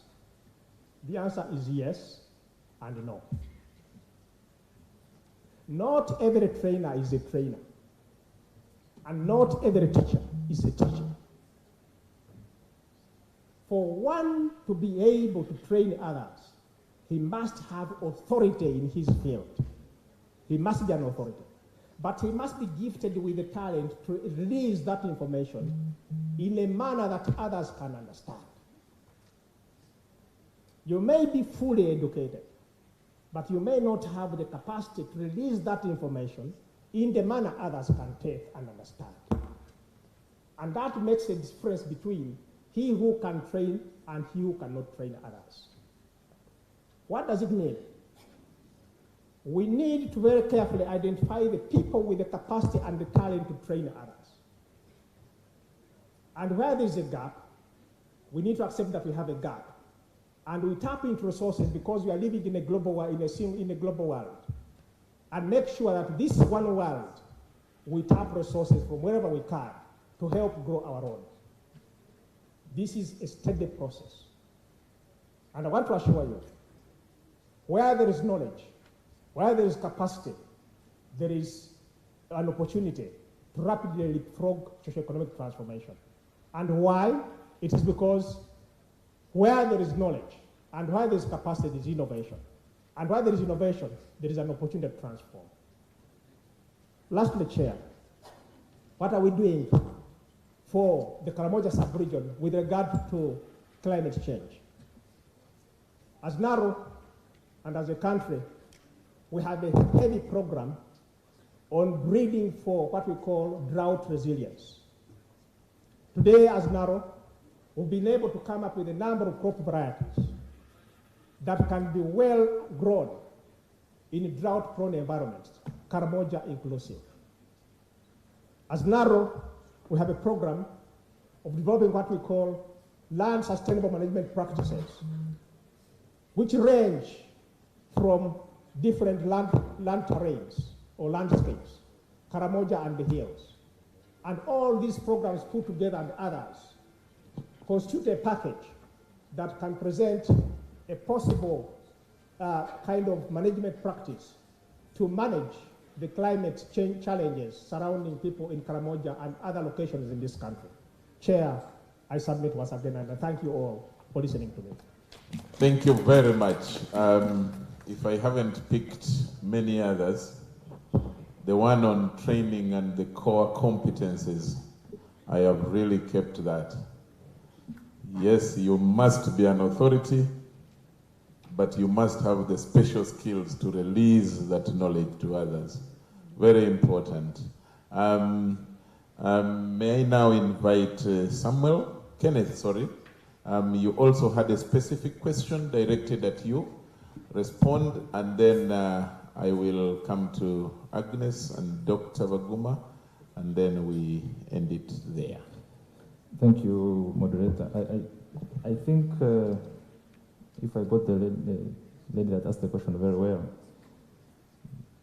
it was about a policy that used to be there that made it mandatory for a household to have a cash crop and a food crop. But really, in the current circumstances, I think it is almost impossible to separate a food crop and a cash crop. Because you tell me any food crop that is not sold, that does not fetch cash. Agnes here was reminding me of a term that is called non-traditional cash crops. Almost everything now is either a cash crop or a non-traditional cash crop, and the fusion, so a policy like that would be dead on arrival, in my view. It would be very, very difficult to implement. The thing is, you must therefore make sure that the farmers understand that they must, one, produce quality food with enough quantities, and everything else becomes the surplus, is therefore for cash. And therefore, I think that kind of policy has been overtaken by time. And it is important that every farmer understands that it's about food. If you're going to plant sugarcane at 5 acres, where is the food on those 5 acres? That's the key thing that we need to impart into the farmers. If you're going for tea, where is the food on your garden? If you're going for coffee, where is the food? It's ensuring that farmers understand that you must do cash crops, but you must also do food crops that in turn can also be cash crops. You can do particular cash crops like coffee and tea and what have you, but that you must also have food that can also be cash crops. So I think such a policy would be almost impossible. It would not make much sense, if I can use that term. Thank you. Thank you, Ken. Before I bring in the rest, I am reminded that there was a question on our seeds directed at Dr. Baguma. Dr. Baguma, there was a question on seeds. You recall? The question on seeds is the person who asked the question on seeds. If you want to, a specific reminder, Doctor, you had picked it? Yes. Okay. Actually, the question was that why our own seeds not very attractive to farmers. Exactly. Thank you very much. Yet they are able to accept other seeds from elsewhere. Yeah. Colleagues, fellow citizens, I want to share with you that today on the market, as a country, we have more than 1,000 crop varieties that have been locally developed by the research of this country, under the research system of this country. And I will take you one at a time. And let me start from the crop cassava. For the crop cassava, we have varieties from NASE 1 today through beyond NASE 20 onwards. And these varieties, when you go into the farming systems where cassava is grown, actually they are the varieties which are dominant in the farming system. In the 90s, before the breakout of 𝐏𝐨𝐴 disease, in eastern Uganda, there was a variety Ebwana Taraka. In northern Uganda, there was a variety Bao. In midwestern Uganda, there was a variety Nyaraboke. And we had a total in this country of close to 600 land races. In the early 2000s, the land races had actually reduced to 296. And this was occasioned by the ravaging virus diseases. And in the 90s, this was a combination of the 𝐏𝐨𝐴 disease and the cassava brown streak disease. And this helped the research system to develop the new varieties, which today have been fully taken up by farmers. All these trucks you see, and more especially the popular spot of cassava at River Kafo, the River Kafo, that's popular spot. That cassava that you find that we all like eating, including myself, is actually NASE 2. And it's a product of NARO. When we go to beans today, most of the bean varieties we have in the country being grown actually today, and perhaps the beans you're about to have for lunch or the beans that you had last night for dinner, they are actually a product of NARO and a product of research of this country. We have been able to release over 30 different crop varieties in this country. And what is happening is that in developing these varieties, we start from the locally adapted varieties which are in the hands of farmers. We only improve either on their resistance to a given disease, improve their resistance to a given pest, or add what we call a level of a micronutrient that is limiting in that variety. We have varieties that are dense in zinc. We have varieties that are dense in iron. And all these have been taken up in the production system of this country. When we come to rice, the research on rice in this country started just early 90s. But today, we have a number of rice varieties that have been produced by NARO, and they are in production stream. For your information, the rice varieties produced by NARO and for this country, the cassava varieties produced by NARO for this country, the maize varieties and many others are being yearned for even by our neighboring countries. Southern Sudan, Tanzania, Kenya, and many other countries are yearning for these varieties. That's a measure of acceptability. Today, we have a case of variety of cowpea varieties that have just been developed. And the government of Zimbabwe is requesting for these varieties. There's no greater measure of acceptability than demand. I want to assure you that we in NARO working for the country, we are so mindful of the needs and the preferences of the people of this country. And that's why our research breeding programs are inclined on improving farmer-adapted varieties to make them better, but without compromising on their good quality attributes. I submit and will remain to serve the country. I serve. Thank you very much. Thank you very much. And at another day, maybe coming from a communications background, you present very good, very interesting, exciting achievements that you're doing for our country. But the fact that that type of question comes up now and then means something about the communications. So that will be for another day. You see what I mean, Doctor? Yes, very important. Now let me bring on board Agnes Chirago. Just wrap up in a minute or two. Thank you, Charles, I just wish to wrap up this conversation from another side of me, talking about trade and agri-industrialization. I truly support Dr. Baguma. We cannot be, however, wherever, like MTN. We cannot.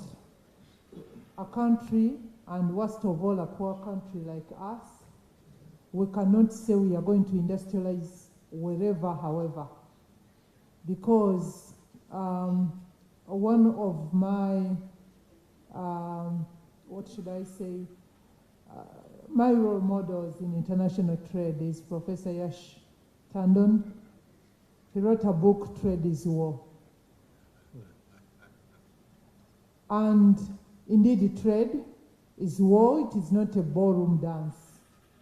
And if we are to go into trade, because agro-industrialization ends up in trade, if we are to go in trade, we need to be organized, we need to be focused, we need to brand, we need to master the dance, and if you wish, call it a game. And you cannot do that with 1,000,001 commodities, where each commodity can give us I don't know how many products. We are going to end up being masters of none. But before even we become masters of none, we are wasting our resources, our financial resources, our technical resources, our technological resources, and our time resources, and our generational resources. To produce a product, you need specialized technology. You need to align people along that. Technically, you need to align the works of Dr. Baguma, the researchers. You need to align your resources to make sure that every single coin gives you returns on investment. We need to pick space and footprint in the global market. We need to be identified with something. Our foreign missions cannot promote everything, however, wherever. So that's why today I wanted to talk about food and I never wanted to talk about agriculture. That's why our agri-food system has not only impoverished the people, the actors, the farmers, but also the country, because we are not strategically doing that. When we talk about that, we are not saying we are not going to continue growing all those things. It is good, it is what saved us, many of us, from COVID-19. It's okay. But for trade purposes, for income purposes, I'm assuring you, let us align our resources and it becomes government policy. Who knew that coffee would grow in some areas where it is being grown? Why? Because people are seeing it has a market, and at least there is some clarity of where I'm moving from where to where. This country, across the board, there are certain things we can all do so long as things have been streamlined. To my sister who was talking about the mindset of farmers, I do not wish to be part of a conversation that discusses that. I don't want to identify myself with that. Actually, our farmers do not have a mindset issue. We are the people that have misled them. It is us who have failed them. All what farmers need is leadership and guidance and strategic direction. Not these so many steps we are making round and about, and we are not moving in any direction. Their behaviors are mirroring the way we have misled them. And in any case, if we must invest in mindset change, most investment must be done up and not below the pyramid. If women were keeping silkworms, you know women and caterpillars. If women were keeping silkworms, it tells you how adaptive our farmers are. So the whole mess they are in, we should repent and commit never to do it again. I submit, Chair. Thank you very much, Agnes. Thank you. Let's have finally from the panel, Dr. Rukundo. Yes, yes, Charles, thank you so much, and thanks to everybody here who has participated in this noble activity. Charles, I'll summarize 2 to 3 points. One, in addition to what Dr. Baguma said with regard to training, us in the university also, we say the mode of delivery is important. So you may be skilled, but if you don't have the means and the modes of delivery to deliver it effectively, then there's a problem. And most of the challenges we have are linked to really, one would say, rudimentary means of delivery. So oftentimes our training is more or less giving information of what and how, but not showing how to do it. So that's why there's a big discussion around really technology, equipment, and skills-based transfer that is based on seeing and not just listening to the trainer. Secondly, Charles, is that when we deal with the question of food security, and specifically the docket more elaborate on nutrition and also food systems as we discussed now, we should really not only look at the agriculture sector. Yes, it showed us the burden, 70%, but there are very many other actors and enablers in this situation. For example, we talk about value addition in this country, Charles and colleagues, but only 21% of Ugandans access the electrical grid. You and me are among only 21%. And if you have to add value at your farm, you need a 3-phase power line. I have a 4-acre farm in Kayunga. I've been trying to put a maize mill, but they told me I need a 3-phase power line. And if you see the cost of the 3-phase power line, not a smallholder farmer can afford it. So at the end of the day, we must contextualize some of these debates and appreciate that there are enablers like power technology. If you need to use this laptop, process engineering and etc., machinery, and then linked to that is food-grade machinery and equipment. I can tell you, Charles, another debate we should have is the quality of our industrialization that we are pursuing as a country. I will tell you all the dinners we are eating here are not food grade because the machine using it is not standard. And we are trying to go back to the wooden pestle, you know, that pound your dinners with the wooden one, not the metal one, because when you look at the metal filings coming in there, it's a problem. Until recently, I didn't know that the water tanks, which are plastic, are deadly until I was educated. And I've been struggling tooth and nail to make sure I use stainless steel tanks for my house. But it's expensive. And many of you may be using plastics. But we don't know that after 10 years, if we measured how much emissions are in there, you'd be shocked. But also washing it and the whole aspect. So food grade is a problem. And so is the cost of other enablers. So we need to think around the 3 pillars or 4 pillars of food security. Yes, agriculture will provide the availability, very strong there, and other entities. But the accessibility is the economics, is the income. In fact, in many countries of the world, Charles, you find 4% of the farmers driving the entire economy. But people are food secure, meaning we need to look at the value chains, how we can get income beyond mere farming per se. But also the stability question is very important. And that's why we have been yearning for contingency funding. That agriculture insurance, you can get any cover from many things, but in agriculture, getting insurance or some form of cover is a challenge. So contingency is key in this equation. But also finally, Charles and colleagues, is now the fact that, yes, as we push towards improved varieties, which is a very good thing as a scientist, we also must look at safeguarding our rich indigenous heritage. Uganda has one of the crops which have the highest, one would say, nutritive value from our indigenous varieties. However, we don't see much effort, despite the gene banks in Intel and others, a deliberate effort to promote and replicate some of those positive indigenous commodities. And what are we worried about? Yes, Professor Baguma, we have now narrow bean, but our indigenous bean is disappearing. And the problem is, if we are to rely on these improved varieties, we must have what we call the suppliers, the seed multipliers, and somehow that equation is not being catered for. Many ordinary farmers are not aware that if you use the improved variety, you must go back to the seed supplier.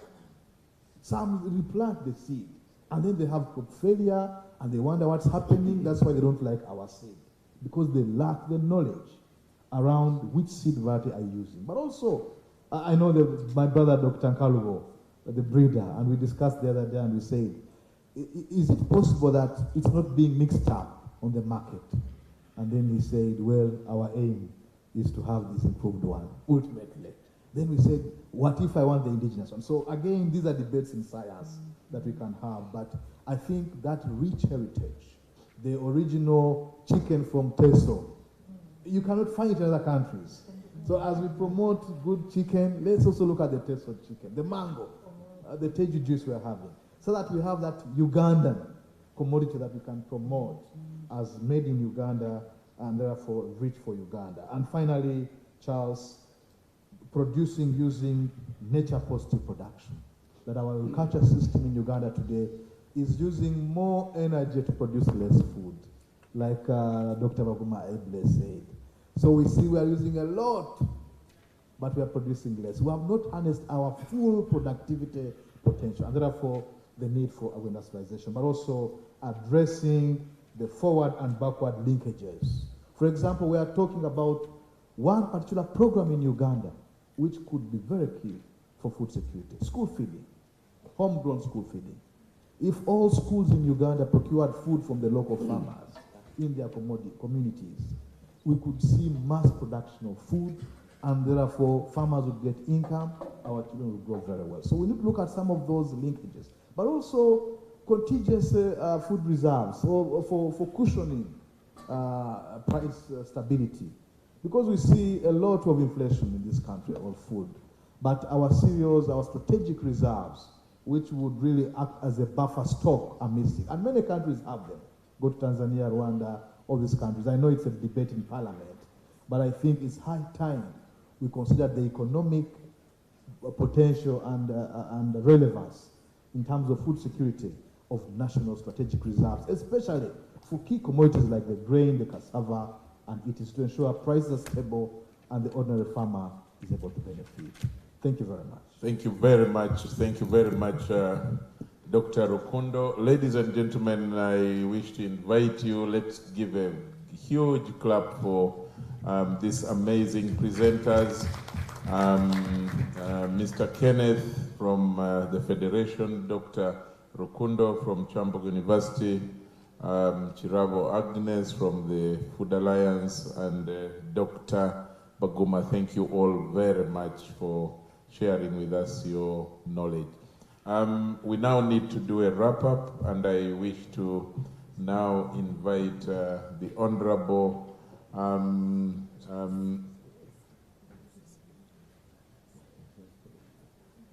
you can sit, you can stay, and to give company to Honorable Sebunya, who is going to make the final wrap-up on behalf of the Office of the Prime Minister.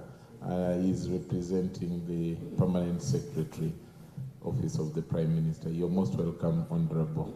Thank you so much. And closure too. Is the dialogue. Just as I said, I present the PS here, and I've been out of saturation, but now I'm back. And where we sit here at the OPM, first of all, we'd like to appreciate you, the organizers, especially Ministry of Agriculture, to think about the OPM. We coordinate many things, and this is where we look at affirmative. We have affirmative ministries, TESO, Ruero Triangle, Karamoja, and many others. And when you talk about food, those are the daily talk. It's a daily talk here, including refugees. Those are the challenges we get when we don't have enough food. So I don't know how we chose, but we chose to be at the OPM. And it is becoming apparent and to everybody, the climate change doubters are now converted. Everybody has seen that there is a problem. It is both domestic and global in nature, and we must play our part. So it is no longer about whether climate change is here or not there, whether seasons are on or off. It's about resilience. And the only way to fight hunger is to go head on to those things that we can do, such that we don't leave, as I said, nobody behind. And I am just appealing to everybody. This is a free conference here for you, conference hall, the most comfortable, the most cool, the most accessible. Always come here as a OPM, we will welcome everybody. And even food can be arranged here, drinks can be arranged here, and maybe transport can be arranged. So please, this is a comfortable conference hall, and so it's free for you. Especially, and it's especially better for even for the media. You have all the facilities around. I'm only encouraging you, this dialogue being a precursor to World Food Day program function on Sunday. As I've been told, it will be a brief function because the rest of the PSCs and us, the supporting staff and the ministers, are supposed to be in Chankwanzi for a whole week next week. So in Namulonge, we shall spend a short time. The formal function shall be short, much as the shows shall continue throughout the whole day. Be there. This has been the theory, but behind this theory, there is a whole lot being done by the ministries and the MDAs, and especially NARO. Please be in Namulonge, and we call upon, even these presenters will be there to impart more knowledge. Here we are not only good at presentation or communicating, but we are also skilled in that in those fields. So please be there. We welcome everybody on Sunday in Namulonge. On behalf of the PS and on behalf of the Prime Minister's office, we take your gestures, your debate. The last time I used to see Madame Chirabo, she was still a young girl and very vibrant. I thought by now she would have toned it down, but she's not toning down. And the problems are bigger. Then we were talking about when we had plenty of food, only that we didn't know what to eat in the plenty. But now it's not there. So we need to work together. Much as government can, sometimes government pretends to be the ones who act on some of these problems. No, it is the private sector. Technology today, private sector. We are just enablers. We are just enablers, and therefore we have to work together and make our country better. Thank you so much. Dialogue closed. Okay, thank you very much. Thank you, Honorable Sebunya. Thanks to the rest and to the participating partners. Thank you all very much. And as Honorable has said, we meet now at the World Food Day on Sunday. God bless you all. Have a good time. Bye-bye. Thanks to the media for ably covering this, both online and for the different reports that you're going to make. We don't take it for granted. Thank you all very much.